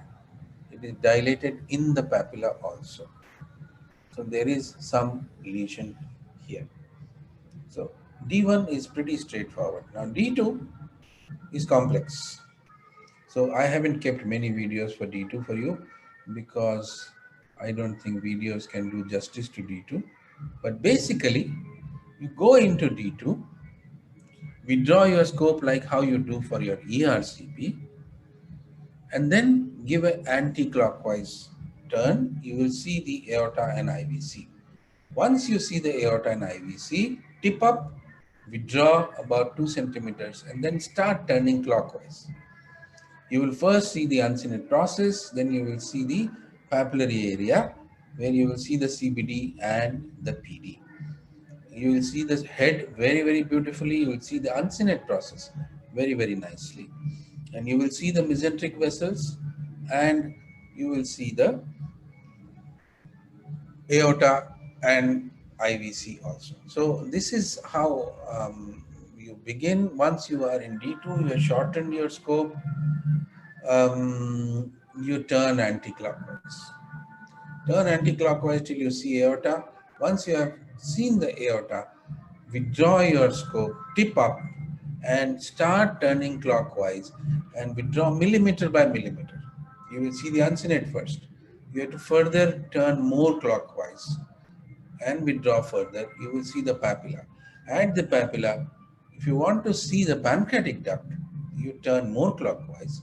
If you want to see the CBD, a little anti-clockwise. That's about it. So I think that should be enough, and then we can discuss the questions. Thank you very much. I know this is a little different from what has been usually taught, but we can always discuss these things. Thank you very much. Thank you, Dr. Vinay, for excellent presentation. We all are learning from this lecture. I got one question for you. What are the circumstances where, while you are doing the EUS from the stomach, the complete visualization you have done of the pancreas, which are the abnormal findings will make you think that you should go to the duodenum? What are the findings from the stomach which will make you that you should definitely look at the duodenum? So if the patient, for example, in the biliary tree, if the patient has a dilated bile duct, and from the stomach I have not found a lesion, I will definitely go to the duodenum, see the papilla, see the papillary area properly, and only when I have not found anything there will I say that this dilated CBD has no cause. 7 out of 10 dilated CBDs who come to me have no cause. But to say that there is no cause, you have to be very, very sure that you have examined the papillary area thoroughly. Not only EUS, but endoscopically also. So if I have not found anything from the stomach and there is a dilated bile duct, I will definitely go to the duodenum. If I have found a lesion in the head of the pancreas, and I want to take a biopsy, I will take it from the duodenum. So again, I will go to the duodenum and see the mass and take biopsy, because I don't want to take the biopsy from the stomach. You know, I showed you the SMV comes in between. I don't want to puncture it unnecessarily. Some cases we do puncture where there is a gastric outlet obstruction. You cannot go into the duodenum. Then we use a thin 25 gauge needle and make one pass. But by and large, avoid biopsy through large vessels. And so we should go to the duodenum, take biopsy from the, and then very rarely some indications come to us. Please tell us about the right adrenal. So the right adrenal, unless the patient is very thin, you will not be able to see from the stomach. So you go to the duodenum, focus on the right adrenal, and if there is something, take a biopsy from there. The third thing for which I have to go to duodenum is my therapy. I want to do a CBD drainage, I want to do a gallbladder drainage, I go to the duodenum. So I am not telling you that please don't learn duodenal anatomy. It is extremely important. But the purpose of doing this is in the beginning, when we are not very confident with entering the D1, D2, you can learn your anatomy from the stomach. You can see the entire anatomy from the stomach. But duodenum is very, very important. And please, you should know the duodenal anatomy. Sir, what is the role of balloon, sir? A lot of people use balloon, a lot of people despise balloon. What's your expert opinion? If you are learning in the beginning, we are afraid that the scope will slip from the duodenum into the stomach. Now, if the scope slips from duodenum to the stomach, no harm is done to the patient, no harm is done to us. But there are some people who believe that placing a balloon stabilizes the scope in the duodenum, and so they use balloon. As you know, in India, there is no insurance and our patient pays for everything. And so balloons are costly, and by and large, I find them unnecessary. So I don't use balloons. But I understand the logic. If you are not confident in the beginning, you want to stabilize your scope, please inflate the balloon. There is no harm in that. And maybe sometimes it gives you a better image, but I'm not pretty sure of it. Because, you know, the scope, and it is one of the basic learnings of linear EUS, your scope has to be hugging the wall. Even there is a little space, your images will not come good. So hugging the wall is not possible if you have a balloon. So it is better that even when you are learning, learn without the balloon so that you can really approximate your scope to the wall. I have a question. Actually, slipping back happens usually when you are observing the on-site process, when you are doing the movement of the RCP, Right. pulling back. So that's why maybe inflating the balloon might protect from slipping back for that procedure. Yes. I want to ask your opinion about some endoscopists. They advise to use the balloon for intubation and for movement from first to second part of the duodenum to reduce the trauma of the scope. What do you think about this? No, I see a logic that it may cause more problem. You want to introduce from D1 to D2. It's a very important question. So in the beginning, when the trainees come to me, I tell them don't go beyond D1. You first become confident with scope handling. Only when you are confident with the movements of the scope, right, left, up, down, then under supervision, I ask them to remember their ERCP experience. Never to push the echo endoscope unless you are seeing D2 or at least the duodenal folds. So that is the only way by which, you know, the movements are the same that we do for gastroscope or for ERCP scope. But the scope, EUS scope has a longer bending section. So that is where almost all my trainees are perforated in that one maneuver, D1 to D2. And so I am very cautious. I do it when the first time they go in, I am there. I want to stand there and see how they are doing it. And how I prefer to do it is not do it by feel. You have to see. Yes. So sometimes you may have to turn extreme clockwise, sometimes little anti-clockwise. But if you are seeing even a part of the duodenal, second part of duodenum, you are safe. Luckily, the scopes nowadays have become much better. Even 10 years back, the scopes were not so good, but now the scopes are flexible, so you can't easily perforate. But if you get a resistance, please come back. Don't try to push it through a resistance at all.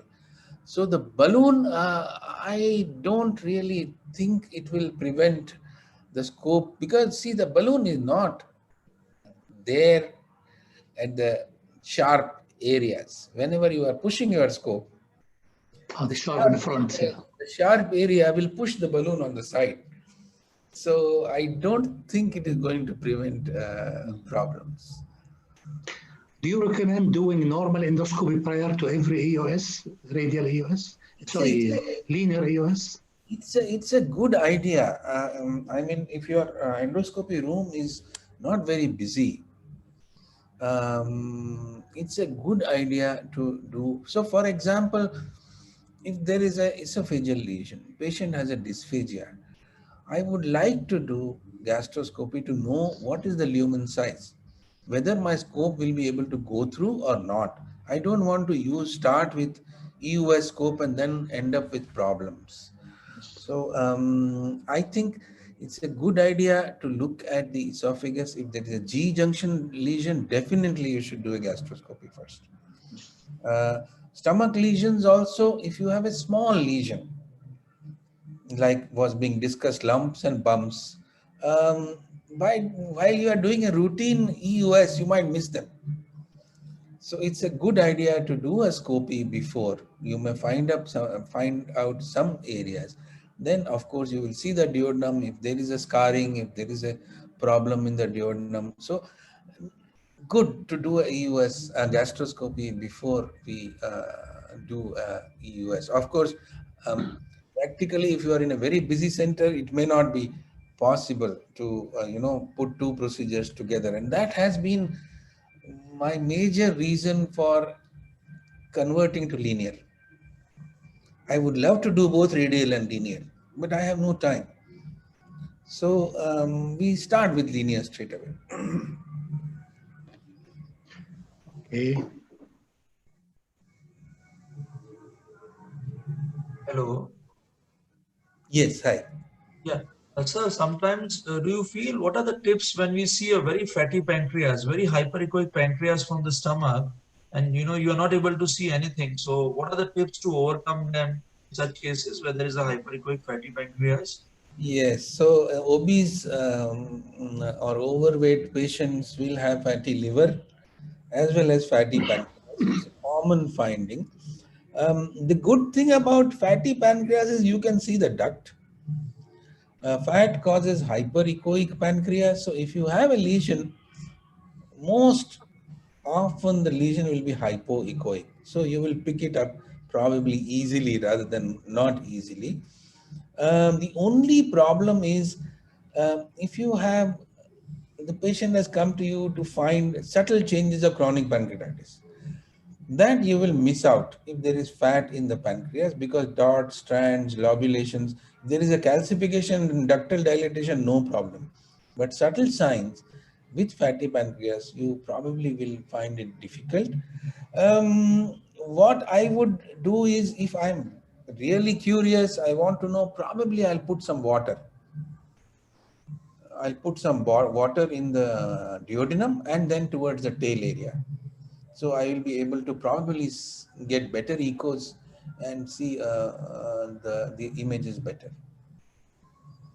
Sir, about the position during the EUS, is there any particular thing like left lateral or supine, or only for therapy you would like to change the position of the patient? So normally my patients are always left lateral.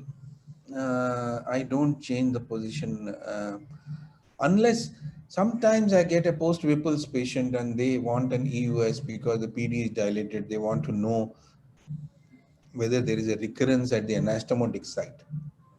I find it better to turn the patient flat, and then I can see the anastomosis better.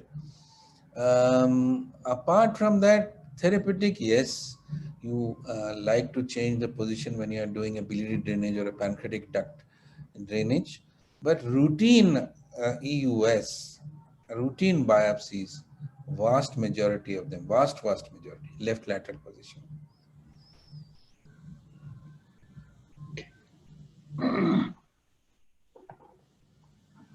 One more simple thing, sir, you always taught us. I think it's very good for the beginners to hand position, like the buttons and the tip of the scope. I think if you can tell that, it will be of a good use too. I showed in my first slide that, you have to use the left hand for the controls and the right hand for the shaft.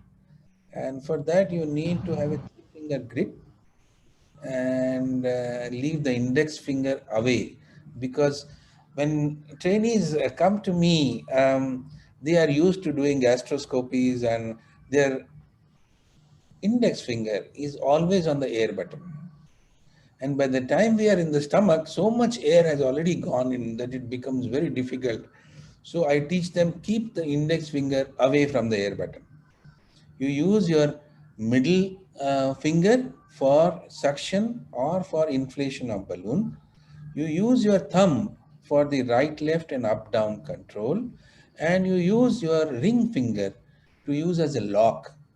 So if you want to lock a particular up, down or right, left in position, use your index finger. Just put your index finger there and it will lock it in position. So the thumb is the one which moves up and down, index finger is the one which locks, and middle finger is one which is used for air water. Hi, Dr. Dees, how are you? There are two questions from the house. One is about the risk of acute pancreatitis happening when we do an FNA for some lesions like lymph nodes, which are retropancreatic behind the pancreas.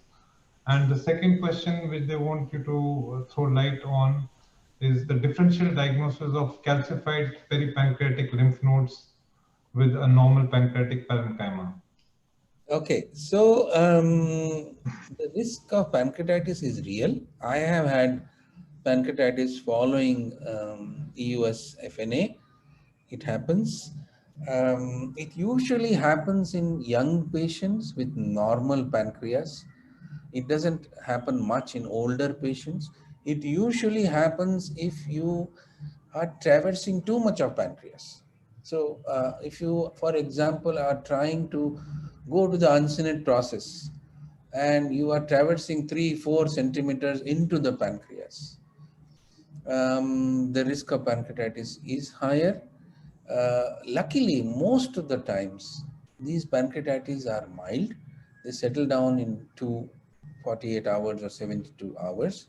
So the pancreatitis that I have encountered have always been because of, the IPMNs in the uncinate process. I have tried to sort of get fluid from them, and then they have ended up with pancreatitis.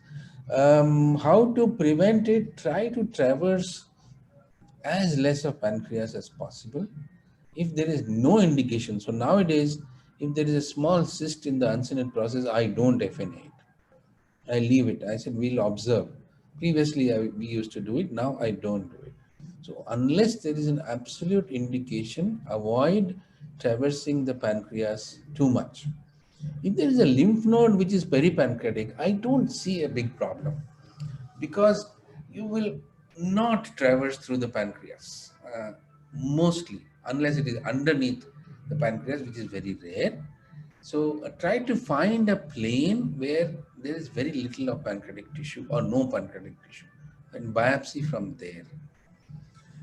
Calcified peripancreatic nodes we get very often. In India, at least, these are probably dead lymph nodes from an old infection, could be anything.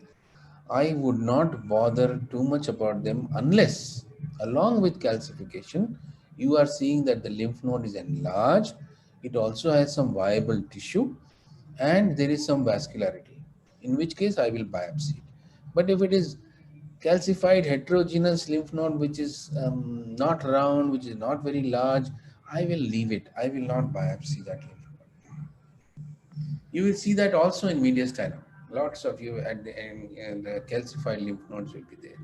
Do you recommend, suppose when we are taking FNAs from pancreas, especially for smaller regions, Can you repeat? just do you, for smaller regions, when you're taking FNA from the pancreas, would you recommend using diclofenac suppository for prevention of any risk of post-FNA? Incidence of pancreatitis following FNA is not as high as the incidence following ERCP. I think in my whole 25 years, probably I have had 3. So giving suppository, and to whom to give? To everyone? Probably we need studies on this, probably some data.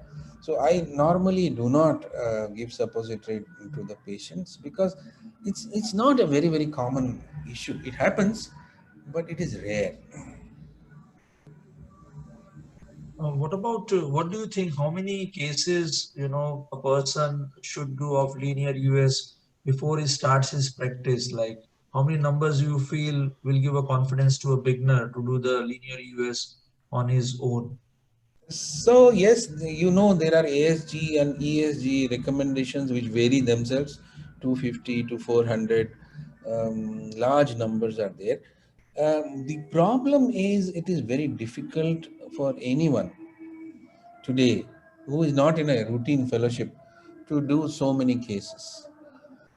What I suggest is you learn under supervision, do about 100 to 120 cases under supervision, and then that doesn't finish your learning, but it gives you confidence. So learning of EUS is basically one, scope maneuvering, which is easy. It is not very difficult, particularly if you are doing ERCPs already. So scope maneuvering can be learned fairly easy. Second is identification of organs. What is liver, what is spleen, what is pancreas? That comes relatively easily. You will do it in 30-40 procedures. The most difficult part, and that even after 25 years I am also learning, is to create a beautiful window for the indication for which the patient has come to you. You have a lesion in the uncinate process, you have to reach the uncinate process, focus the lesion, and focus it in such a way that you can take a safe fine needle aspiration. Now that is the art which you will only learn gradually. So as long as you are okay with scope maneuvering, you're not causing perforations, and you can identify liver, spleen, pancreas, bile duct, pancreatic duct, mediastinum, subcarinal lymph nodes, I think this can be achieved in about 100 to 120 procedures. And after that, you learn on your own and gradually expand. This is how we learned, I'm telling you. And because doing 400 procedures under supervision is practically impossible. So thank you for your excellent talk as well as discussion. I think Dr. Mustafa will introduce Dr. Anthony for the next talk. Yes. Thank you very much. Thank you. Thanks a lot. Thank you, Professor. So we are coming to, we want to welcome Professor Anthony Teo, who is currently the Deputy Director of Endoscopy and Associate Professor in the Chinese University of Hong Kong. After finishing surgical training, he was trained in many international centers in Japan and USA, served as visiting professor in important centers, Stanford Medical Center, Fujian University, and specialized in hepato-pancreaticobiliary surgery.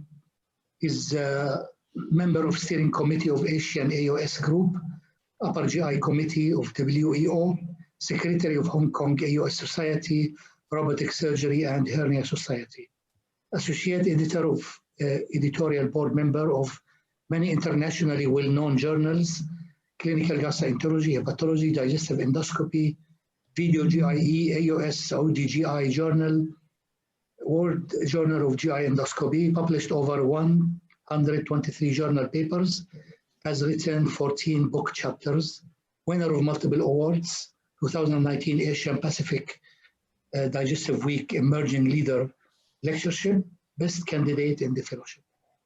We are lucky to have you with us today, Professor Anthony, and we are waiting for your talk. Thank you very much for your kind introduction, Professor Sabri. So, FNA, FNB, I believe. Yes, correct. So once again, thank you for inviting me to this very nice webinar. This is now the trend around the world, but it also allows us to have a lot of participants in this sort of meetings. So I'm going to start my lecture. I'll be talking about US techniques in UAS-FNA and FNB.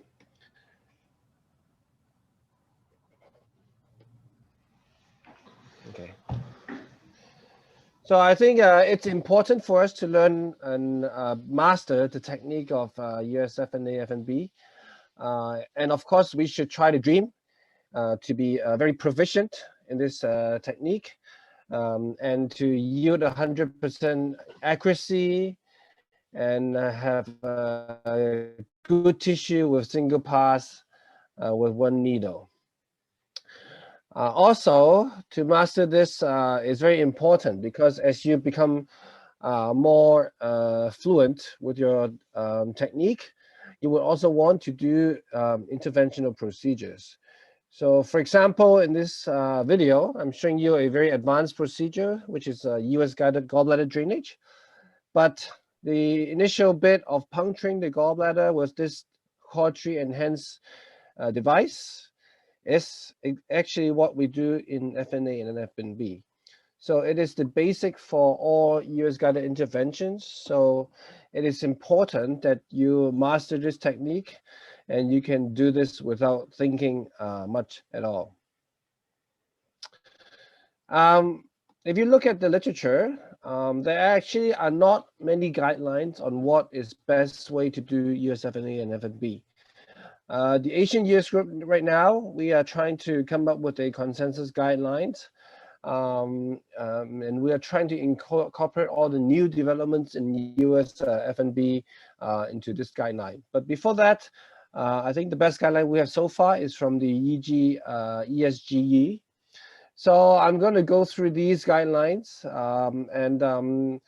I may not agree to every single one of them, but I will show you some evidence supporting these guidelines. And I think it still provides a very good basis if you are starting to do this procedure. So when you do UAS-FNA and FNB, very often you need to distinguish between either solid masses or lymph nodes and pancreatic cystic lesions, because there are two different types of lesions and they do behave differently. So for solid masses, in this guideline, if you are planning for biopsy, you can use either a 25 gauge or 22 gauge needles.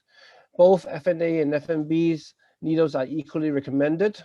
If you want to have a histological core, meaning you need a core tissue, they suggest you to either use a large bore 19 gauge FNA needle or use the FNB needle, usually of a 22 gauge size. They suggest you to use a 10 mil syringe suction with either of the needles. For me, I don't really use this because if you look at the studies, the adding suction, it actually doesn't suck more tissue, but it tends to suck more blood. So for me, I don't favor suction routinely, and I only use this when I don't get a good amount of tissue in the first pass. And fourth is to neutralize the residue negative pressure. So before you pull out the needle, you should off the suction. Otherwise, you'll be sucking out air and contamination into your needle. The guideline does not recommend for or against using the needle with stylet. So you can either use the stylet with or without stylet in FNA needles, but with FNB needles, they suggest you to have the stylet inside. So it is because for one type of needles, the FNB needles, the Procore, if you pull out the stylet, the needle would break. So I'll talk more about this later. They also suggest a fanning technique, which I agree. They recommend sampling with or without rows. And if rows is unavailable, you need to have at least 3 to 4 passes with a FNA needle, or 2 to 3 passes with a FNB needle. For pancreatic cystic lesion, if you want to biopsy it, you need to distinguish between whether they're solid component or no solid component. So most of these are without solid component.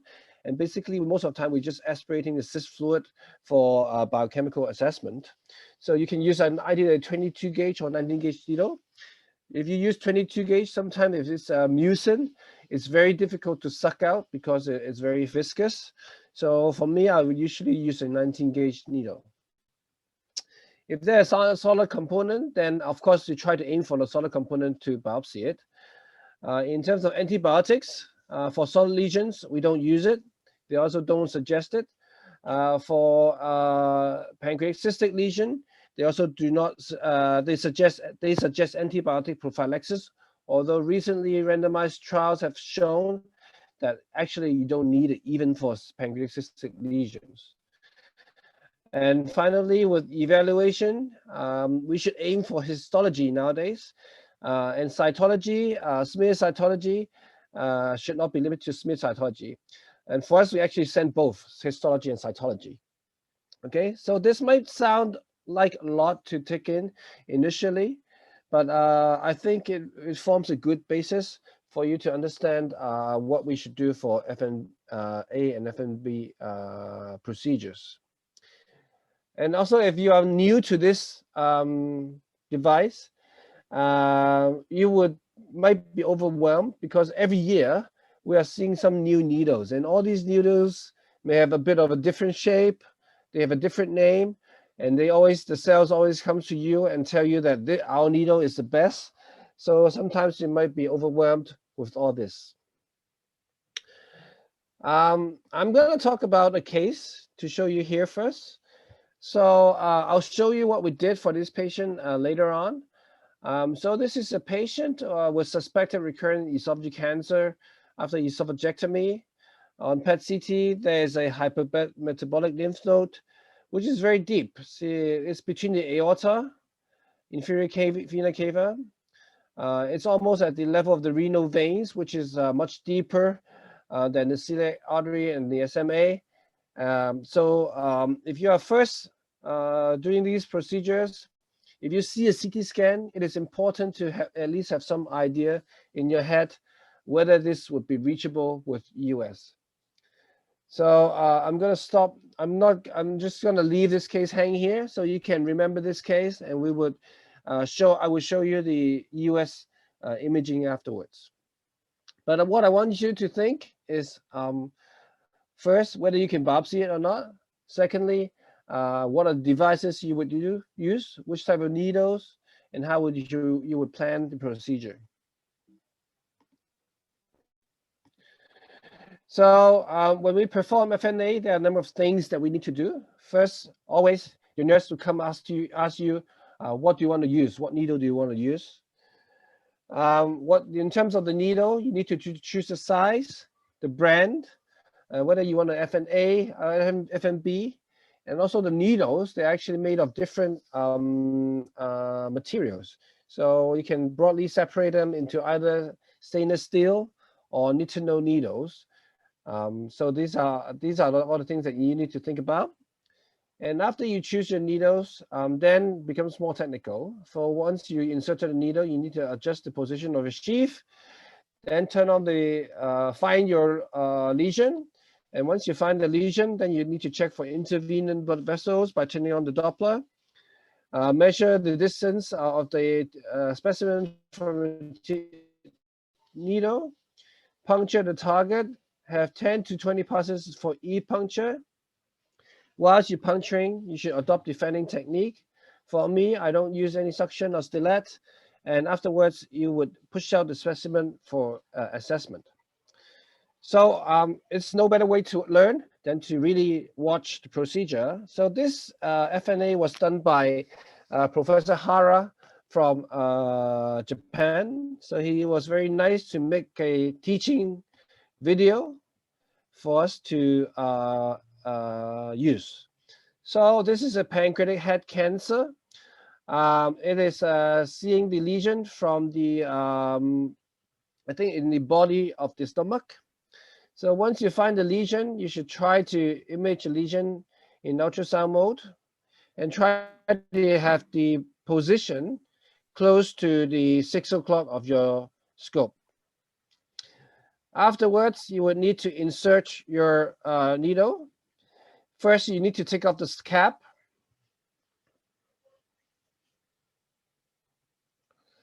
So right here, Professor Hara is using the new Easy Shot 3 needle. This is by Olympus. So the good thing about this needle is it's made of nitinol and also it's very sharp. So nitinol is a very soft metal, and also it doesn't have a very good, it will stay in the same shape no matter how many times you puncture. So if you have used the stainless steel needle, you would notice that when you puncture, the needle will slowly gain the bend of your scope. So as you puncture more and more, the needle becomes more and more bent. Whilst with the nitinol needle, it won't bend. Also with this needle, it's very flexible, meaning if you are in some difficult positions like the duodenum, you can still push out this device. So after you insert the needle, you need to anchor the needle at the channel. So all of the needles have this anchoring device.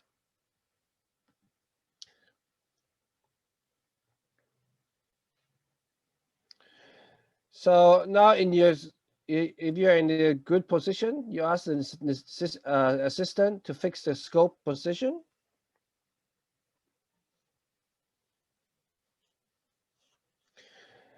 So right here, before puncturing, we would need to confirm the absence of intervening blood vessels by the Doppler ultrasound. The needle is right here. So very often, at first, if you are not accustomed to the procedure, you can just bend your bridge a little bit just to check the needle position.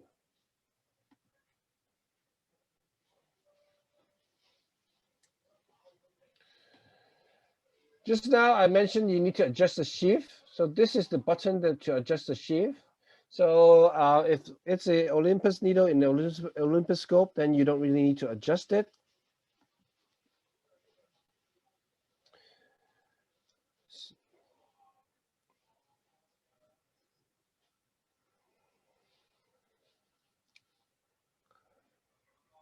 So you can see that he is pushing in the needle. So this is the needle going in right there.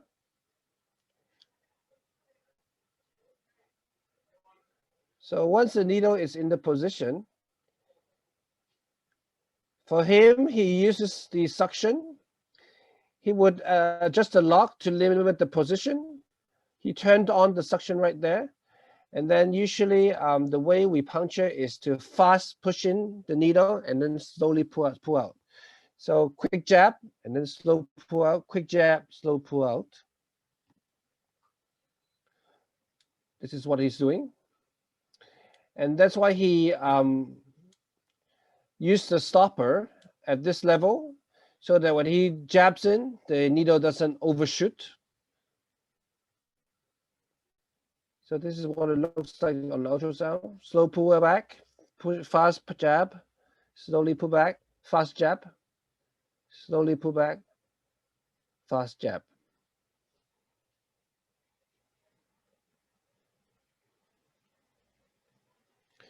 So, and then you need to remember to turn off your suction before you pull back your needle.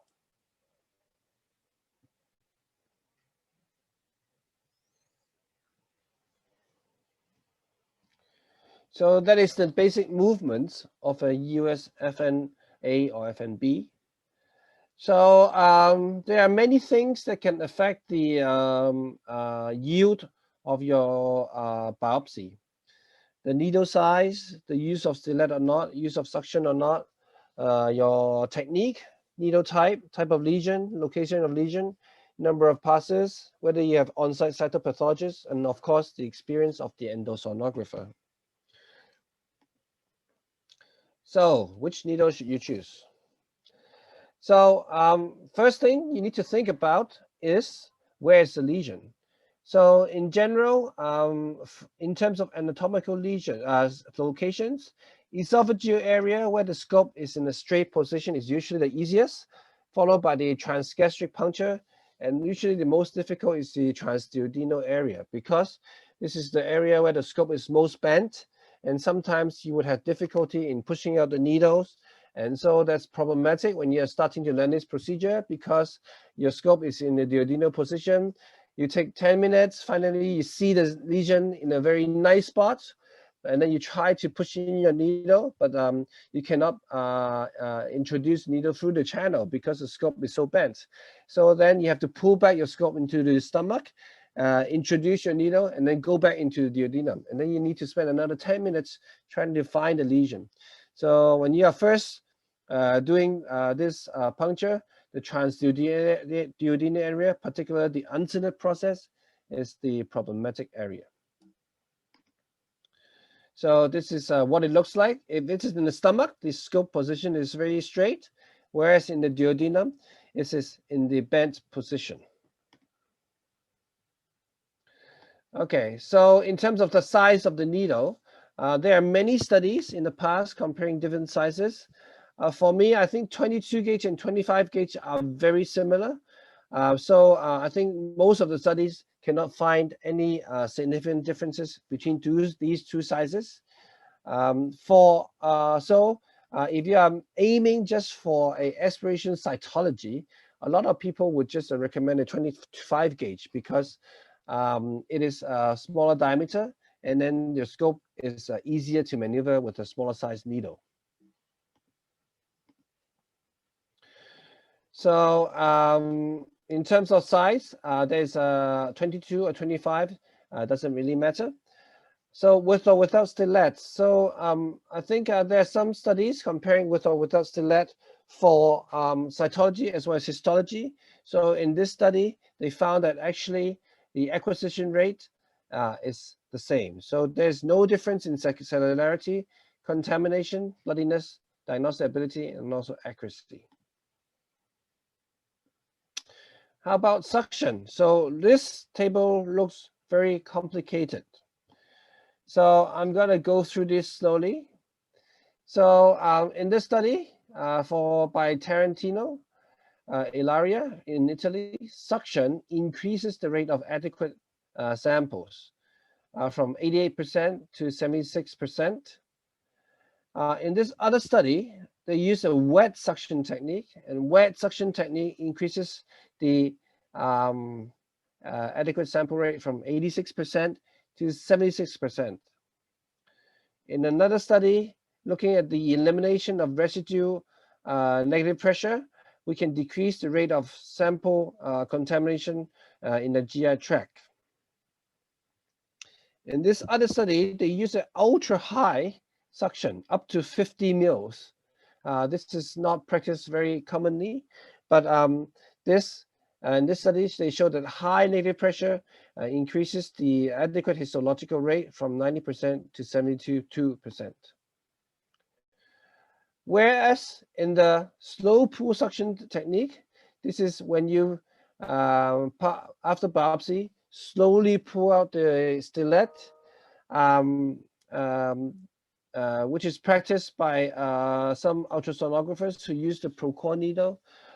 Is more controversial. So only in one retrospective study, they show that with the slow pull technique, the accuracy and sensitivity is higher, but for the others, they could not find any difference. So I want to show you what it means by all these different types of techniques. So if you're slow pulling, so basically just pulling out the stellate slowly, the amount of force you generate is actually so minimal, especially if with the use of smaller size needles. So basically, you're just not doing much suction. But if you are in these ranges of 10 to 20 mils, the suction force is significantly higher, and it becomes higher with the forces. You have a larger size syringe. So this ultra high suction force, 50 mil syringe, practiced by that one study generated a very high force. But this 50 ml syringe doesn't come by routinely, and then you need to have additional cables connecting to your needles. So it's not widely practiced.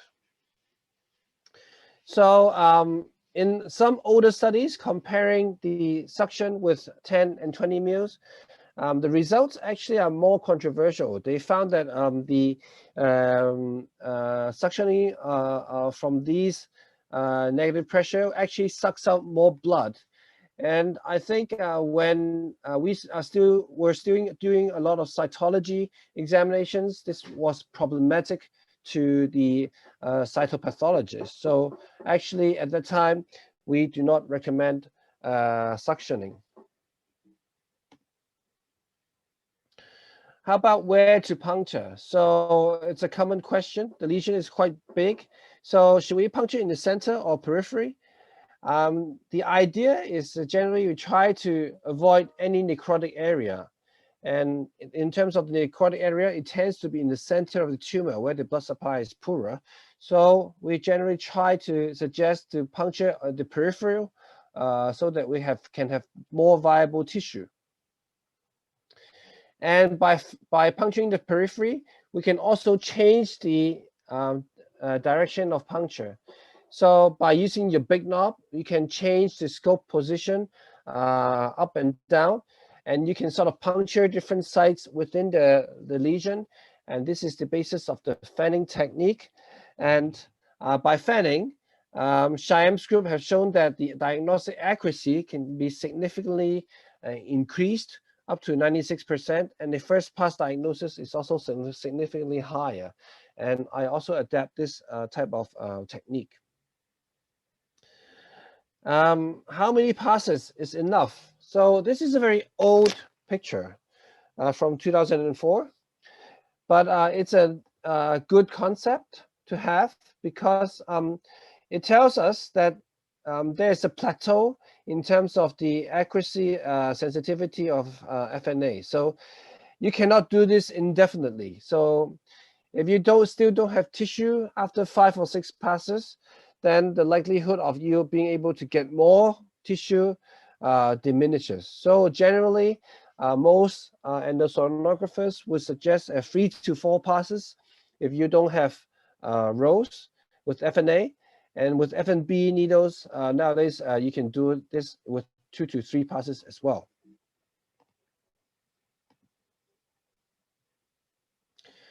Of course, if you are very experienced endosonographers, actually, you would be able to get the specimen with 1 or 2 passes. So this graph is not a very strict rule to follow. So going back to this guy, the thing about this lesion is it's very deep. It's probably quite far from the stomach or the duodenum. So I think for this, the consideration is that we want to have a needle that is very light and easy to manipulate in such a long distance. So for this patient, I selected a 25 gauge needle. I think, and it was a histology needle. So in this video, you can see the lesion right there. It's surrounded by all these major vessels. So you really need to take your time to try to find a nice window for puncture.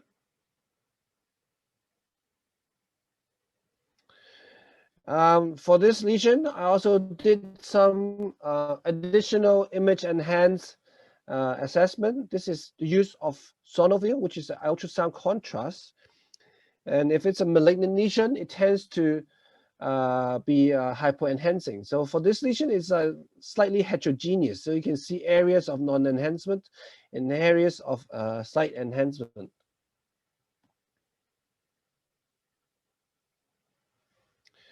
So right here, I'm puncturing with a 25 gauge needle. It's quite far. So I have to go through layers. So you can see the needle right here and trying to maintain the view. And once I am sure I'm adjacent to the lesion, I do a quick jab, fast puncture, pull slow, pull back, have 10, 20 passes. Another technique right there I'm using is what the Japanese call a woodpecker. So I would do a slow, quick movement of the needle within the lesion and have the stopper trying to stop me. So when I stop it, it would cause a sound like pop, pop, pop, pop, pop. And then this is a technique that we can use to biopsy small lesions.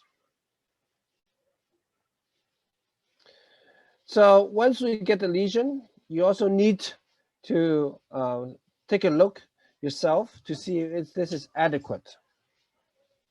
So in this, we always push out our tissue into a slide, and I would inspect the slide. So what we want is this white tissue, and this is what we call white core, versus this red stuff, which is we call a red core.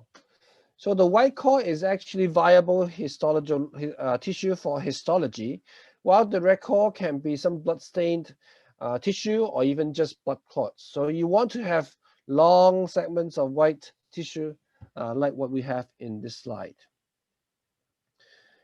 So after we push out the tissue, if you are lucky, then you can immediately ask your cytopathologist to take a look, and they can give you a result within 15 or 30 minutes. But you would have to wait for that time. And I think if you look at all the studies, looking at the role of on-site cytopathologists, they can improve your sensitivity as well as specificity quite significantly. So in UAE, I think in some centers, you may have the luxury of having a cytopathologist, on-site cytopathologist. But in Hong Kong and many Asian countries, actually don't have this service provided. So what if no cytopathologist is available? Then as an endosonographer, we need to read the slides and to read the presence of tissue. So just now I showed the slides. We try to look at the white core. In some centers, they also suggest spreading your own slides or even taking out the microscope to learn to read like a cytopathologist. But this is sometimes difficult. And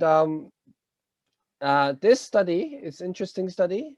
They are trying to map out the international practice patterns of US guided sampling. It's an online questionnaire, 400 endosonographers from USA, Europe, and Asia. And they said that ROSE is only available to around 65% of endosonographers.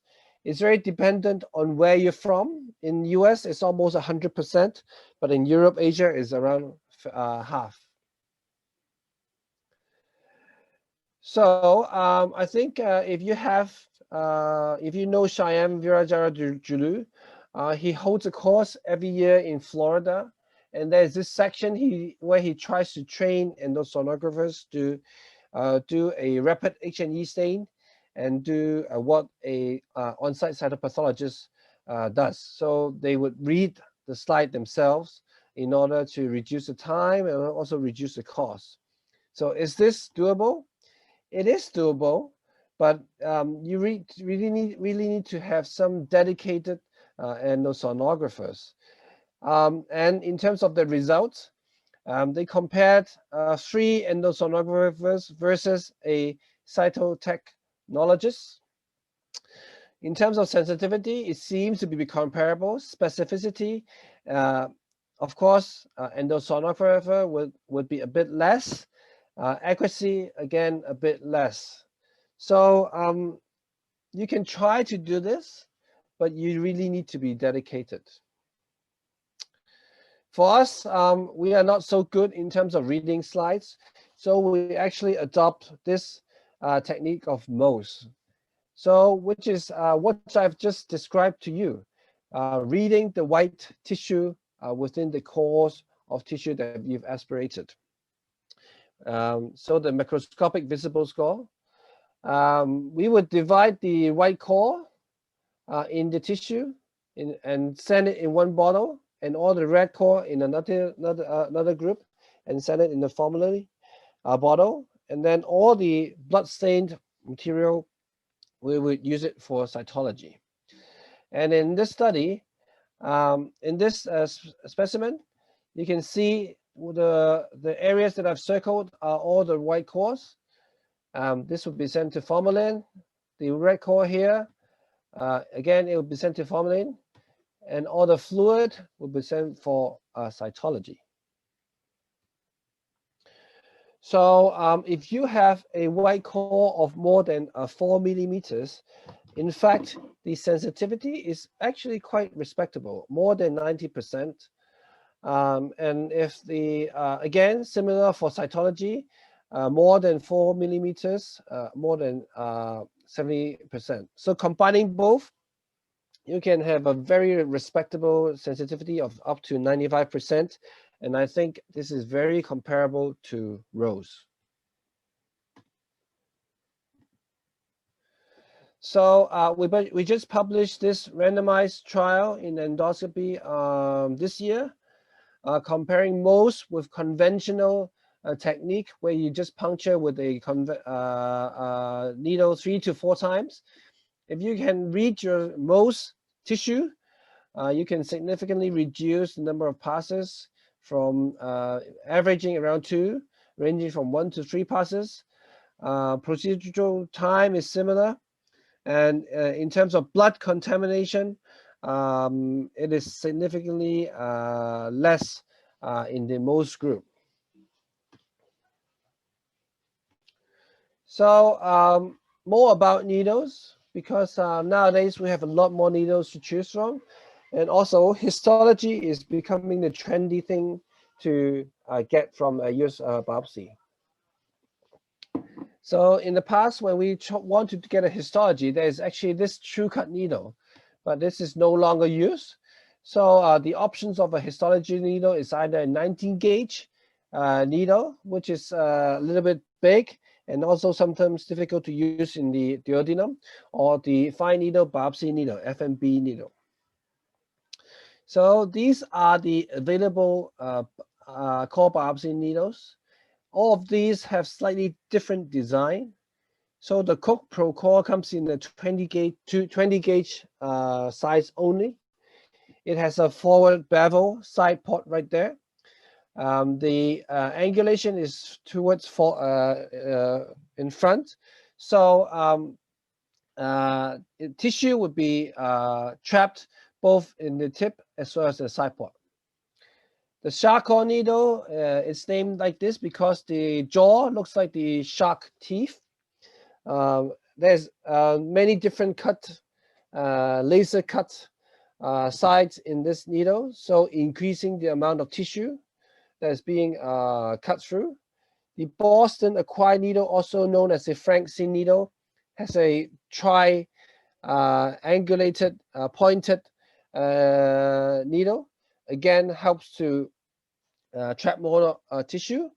And the most recent one is actually through the needle biopsy forceps. So this biopsy forceps is around 2 millimeters in size. It's very small, but it will fit through a 19 gauge needle and allows you to biopsy inside the lesion. So this is more useful for pancreatic cystic lesions, where you can puncture the cyst, put in the biopsy forceps, and have space to open up the biopsy forceps for biopsying. So the thing about core biopsy needles, the good pros are that it allows core biopsy for histological assessment. Studies have shown that it has a higher diagnostic accuracy, less number of passes, and also you may not need rows. But these type of needles are more expensive than your regular needles. So this might affect your choice if cost is a big concern in your practice.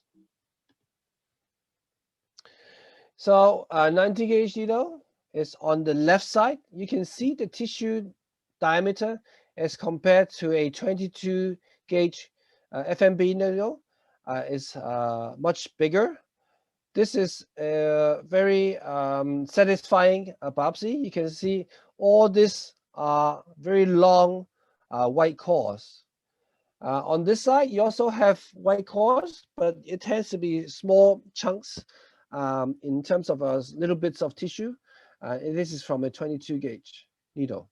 So there is a little bit of difference in terms of the yield. If you use this to biopsy and get core tissue, you can get a very high percentage of histology.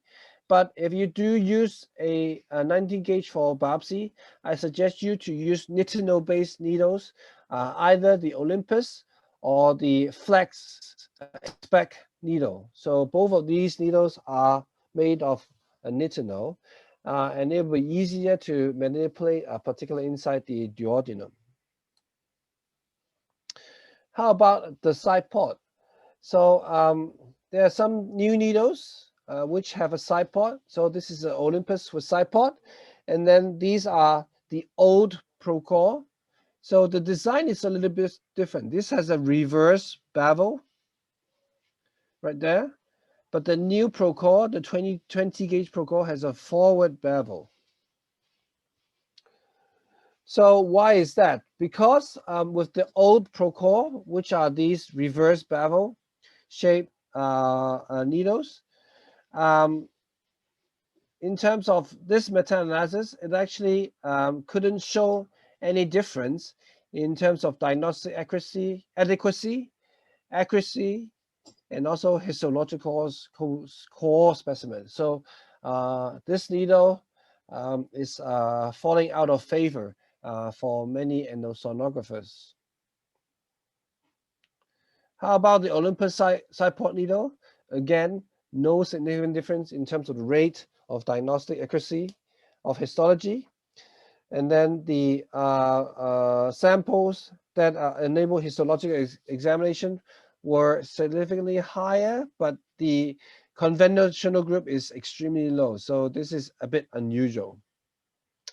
But again, from this study, no definite champion for this type of needle.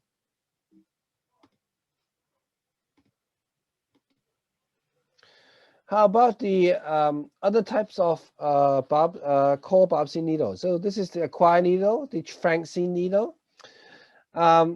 This is quite respectable in this initial study. Adequate tissue for evaluation by Rose, 98.5%.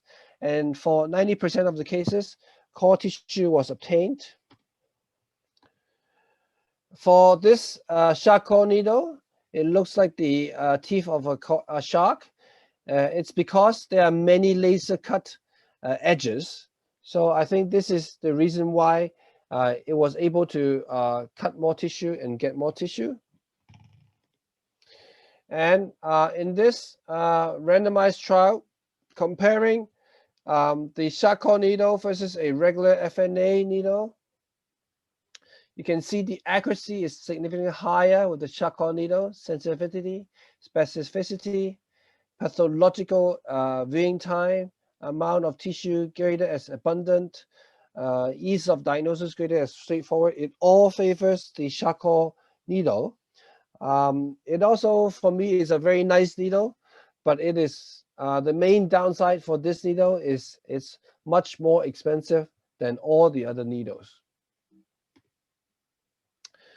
This is another study comparing the fork tip, which is the shark core needle, with a side hole needle. Again, this shark core versus the 20 gauge forward bevel side port needle. Histological yield, first pass, 92% versus 60%. Second pass, 96% versus 65%. Third pass, 100% versus around 80%. Tissue with integrity, with more than 6 to 10 cores, again, favoring the shark core. Blood contamination, significantly less with this shark core needle. How about the acquired versus Procore needle? So this is the Frankenstein needle versus the side port. Again, the adequacy favoring acquire 100% versus 82%, accuracy 87% versus 67%, and this is true for all types of lesions. Again, favoring the 22 gauge acquire needle. How about the Francine needle, which is the acquire versus the Charcot needle? These two needles seem to be much more comparable, and seems like they are more level in terms of the yield and adequacy. And this study did not show any significant difference between the two types of needles. So with some very nice needle, FNB needles, if we have also learned the simple technique of just reading the Mohs, perhaps it can have a similar performance as the conventional standard of FNA with rows. So this is a study that we are doing now, comparing the two techniques. We think that with the FNB needles, if you learn Mohs, then it would be very similar, have a very similar performance with the traditional rows technique. So finally, just 2 slides on the through the biopsy forceps. This is a tiny forceps which can be loaded into 19 gauge needle, and once inside the lesion, you can do get 2 to 3 biopsies. So this is what it looks like. This is a needle. I'm just opening and closing the forceps. It's a very small biopsy forceps, and the tissue that is biopsy from, that is taken from the forceps is also very small. So if you do use this type of biopsy forceps, you need to do at least 2, 3, 4, 5 passes. So in this video, there's a small mural nodule inside a cystic lesion. So if you have that biopsy forceps, you can use the biopsy forceps to target the mural nodule. So this is a biopsy forceps coming inside. You can see opening of the jaw right there.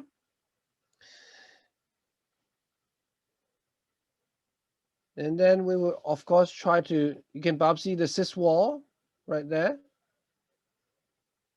And you can be pretty sure that you got ticking tissue. But sometimes when you pull out the tissue, it's very hard to find it because it's so small. But if you have a mural nodule, it's a very good way to target the mural nodule for some tissue for assessment.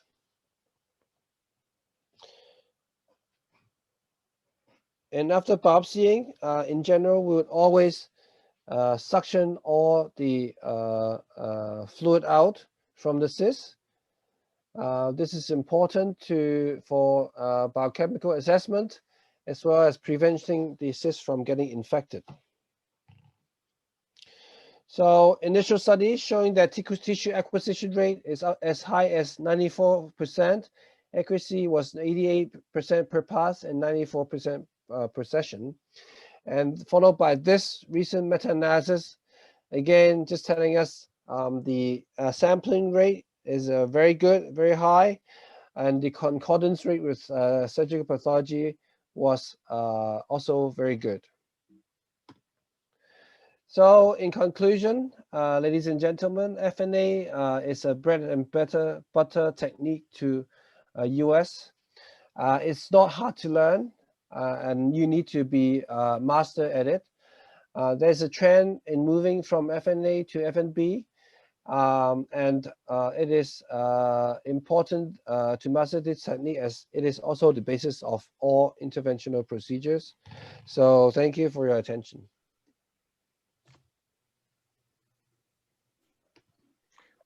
Thank you, Professor. It was really very informative and very interesting presentation. I have one question. Yes. You mentioned in the technique of moving the needle during FNA that you go forcibly and we withdraw slowly. Yeah. What is the value of withdrawing slowly? So withdrawing slowly is because we want to pull back so that the lesion is almost at the needle is almost at the edge of the lesion. So if you pull back too fast, sometimes you would have the entire needle pulled out. So if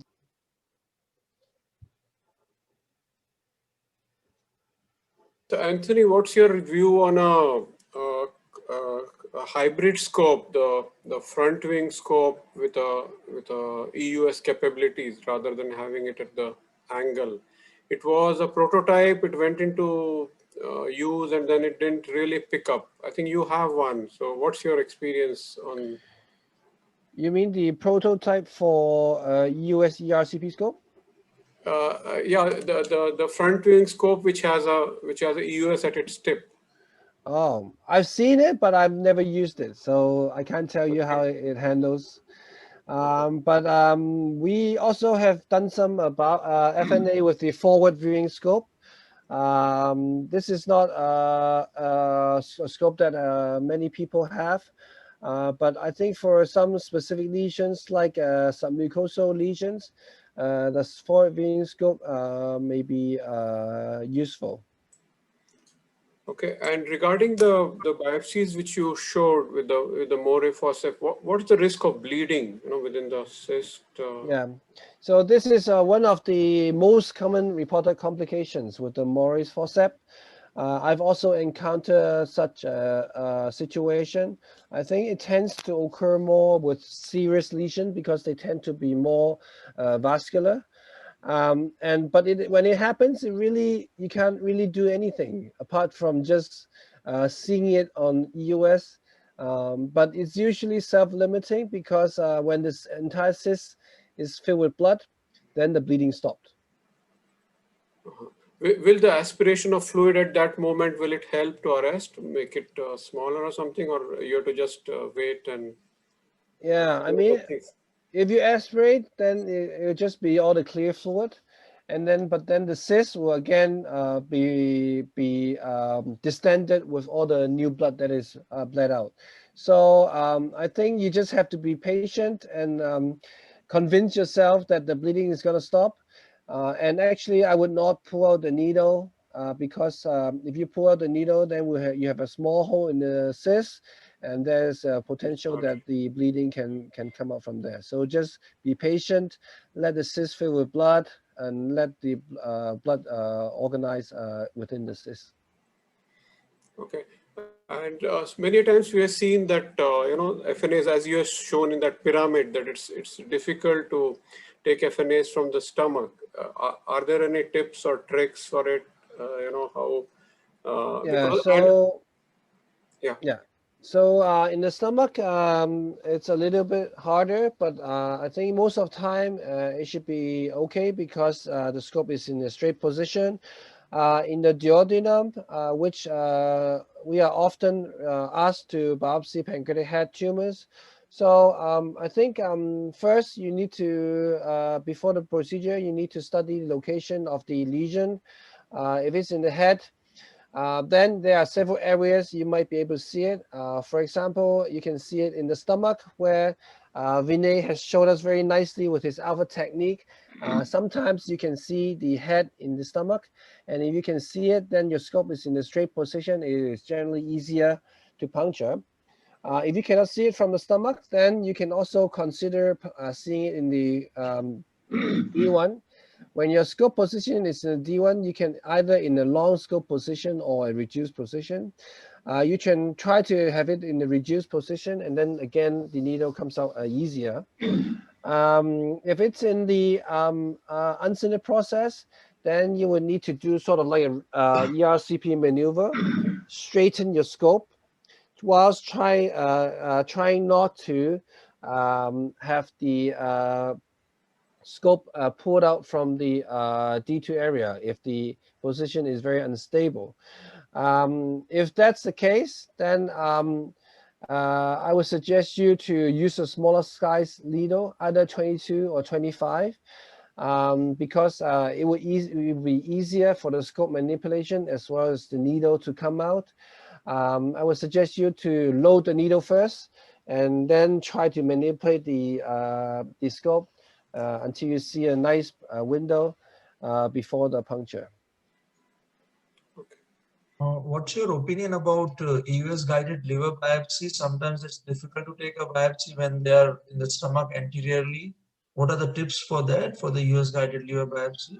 Yeah, so with the EUS liver biopsy, I think it's a new thing that is trendy to do. I think it's also good because for some patients which are scheduled for varicose screening, we can do a same section biopsy. So with liver biopsy, most of the time they would want to have a complete portal triad. So it's important that we get a long histological core for them to assess. So in general, we can get biopsy from both sides of the liver, and you need to select the liver which is the longest in terms of diameter. So you can have just one pass going through all the liver tissue and have a very long segment of portal triad for the pathologist to assess. Usually you can go a few times. I would set the stopper at very deep end and just go all the way very quickly, and you can have like 5 centimeters, 6 or 7 centimeters. And also when handling, you need to be careful. So you need to be careful not to break the tissue when you push it out. So again, I would have either a glass slide or some big piece of filter paper, and then use the stiletto, slowly push out the tissue very carefully so that you won't break the tissue. So from the stomach, you can biopsy the left liver, and actually the right lobe of the liver can also be seen very well from the duodenum. So you need to have a long scope position. Most of the time in the long scope position, you are facing the bile duct. But if you turn your scope position to the 180 degrees, then you actually see the right lobe of the liver. And then you can have a very good view. And sometimes you would want to have 2 sides of the liver as well, because sometimes the pathologist would want to have both assessment of both sides to see the severity of fibrosis and whether there's any difference. For a non-targeted liver biopsy, how many jabs would you give, like you do for FNAC? Would you go for 2, 3, or you'll go for 5, or like is there a roughly? Yeah, I think if you go for one puncture and then again going for 10, 15 jabs, then I think sometimes it's already adequate because they will get very long pieces of tissue. So I think it depends on what you get from your initial passes. There is one question from audience. Yes. About seeding. You said something about doing FNA through normal scope or front view scope. You'll have high risk of seeding. So how to avoid this? They are asking. Yes, so I think this is a very important question. And then it would be very different for different patients. For patients which are planned for palliative intent, so I think the ideas of seeding is not as important. But of course, for example, if you are puncturing a pancreatic cancer in the body or tail from the stomach, there are reports of a potential seeding from the site of puncture, which is in the stomach. Similarly, if you are puncturing a pancreatic head cancer, there is always a chance of seeding in the duodenum or the stomach. So if you are planning for operation of that patient, I would choose the site where it would be resected together with the specimen. So if the patient have a pancreatic head cancer, I would puncture from a duodenum, and this would be removed together in the Whipple's procedure. For body and tail tumors, you really need to talk to your surgeon. If they are happy to see just a lesion on EUS, and they are happy to resect because of very high suspicion on CT scan, then it might not be better not to touch the lesion because there's always a risk. But if the lesion is very small, not so obvious or suspicion on CT scan, your surgeon may request you to biopsy it. So it really depends on the patient. Another type of cancers that that needs to be mentioned are cholangio cancers, carcinomas. So because on EUS there are some reports of potential seeding if you puncture from the duodenum or of an extrahepatic bile duct tumor. There is a risk of seeding. So nowadays, we are all doing ERCPs. We have some very nice tools like the spyglass. We can do an intraductal biopsy. So I strongly suggest you to consider these techniques first before a EUS guided biopsy. Okay, if you are doing FNA or FNB for a mass which is in the pancreas and it is clear, and as you puncture that lesion, and you try to take the needle out, you lose the position, or you lose the vision. You don't see the needle anymore, or maybe the lesion will not be that clear. Do you recommend to repeat again, or to adjust yourself only? I think to see the lesion, it depends on the position of the lesion in the pancreatic head. I think before you puncture, you should try to assess how many ways you can visualize the lesion, whether from the stomach only, whether there's only one way from the duodenum, or you can have several options like from the stomach or from the D1 or even from the D2. Then when you puncture, you can assess which is the best position. I think when you're first doing the learning EUS, you are so happy to see the lesion and you're so afraid that you won't see it again. But I think after gaining some experience, actually you will see it differently because there are many ways you can approach a lesion, and before the puncture you should try to familiarize yourself with the ways of seeing it. So if you puncture the lesion after the first pass and you can't see it again, then you try to go for your different options and see if you can have a better view. Hi, Anthony. Different people, different experts, they use different techniques for the FNA. Some people are very clear, they always want suction. Others, they use a slow pull technique, and some people, they don't use anything at all. So do you think there's honestly any difference between the different techniques? Well, I think, of course, there are all these papers telling which is better and which is worse. But of course, you are the person who is doing it. And also, you are working with pathologists in your unit. You are working with nurses in your unit. You might have some limitations in your needles. And also your surgeons who you're working for may have some requirements. So you really have to develop your own technique. Your specific needle that you like using, and then your pathologist may give you some feedback in terms of, oh, maybe this needle gives you a better quality, or maybe that needle gives you a better quality. So that's all how we learn. You need to learn from your experience, review your pathologist, review the pathology with the pathologist to decide on the best technique for you. Okay. Anthony, you have any experience with another needle which is called as puncture biopsy needle? It's from Germany, and which you can really open it inside a solid tumor, not a cyst. It's like a biopsy forceps. It's loaded on the needle. You go in and then it comes out. You can take a biopsy and come out. We have had some experience here. Me and Dr. Piyush also, we had used it for some of the cases. Have you had any experience with that? Well, you try to use the Morris forceps in some solid tissue, but I think it's not easy to open the biopsy forceps in the solid tissue.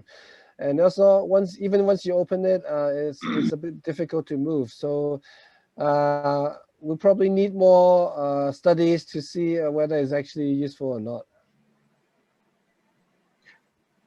Okay, is there any role of ringer-lactate and diclofenac suppositories like in ERCP that somebody has asked? I think for US biopsy, I don't think the risk of pancreatitis is so high. So for us, we actually don't use any pancreatitis prophylaxis. Okay, when you are planning for FNA for a lesion, whether submucosal or pancreatic or whatever, how do you choose the needle? You just go in, and because you prefer this needle, you ask for it, or for every lesion there's a specific needle you should ask for? Yeah, I think first you need to decide the purpose of your biopsy. So whether you need to have a core tissue or just cytology. So if the patient has a known history of pancreatic head cancer, comes back with a mass, you just need to make a diagnosis. So you can just choose a simple FNA needle, then you can use whatever FNA needle. Then you can decide which is the easiest needle to maneuver. So in this situation, I would choose a 25 gauge, just a FNA needle. But if your oncologists, they are very fancy, they want to do a genetic analysis or they want a histology for starting some targeted therapy, they might request for a core tissue. So if you have to get a core tissue, then it becomes either a choice between 19 gauge needle or a 22 gauge FNB needle. So in this situation, if cost is not a concern, I would choose a 22 gauge core biopsy needle. So in terms of the lesion, yes, particular in terms of size. Just now you mentioned submucosal lesions. Yeah, GIST, for instance. Yeah. Yeah, because it's a very common indication. And for submucosal lesions, of course, the main issue a lot of times is trying to determine between a GIST versus leiomyoma. To decide between a small GIST versus a small leiomyoma. For us, if the lesion is smaller than 1 centimeters, then we would not consider biopsy. Yeah. If it's between 1 to 2 centimeters, then we would start considering biopsy. We would try to use a histology needle, FNB needle, and depending on the size, sometimes it works quite well. The other option is, of course, we need to discuss with patient is whether they want to have continuous surveillance with the EUS, or nowadays we can also have the capability of doing endoscopic resection, particularly for these small lesions.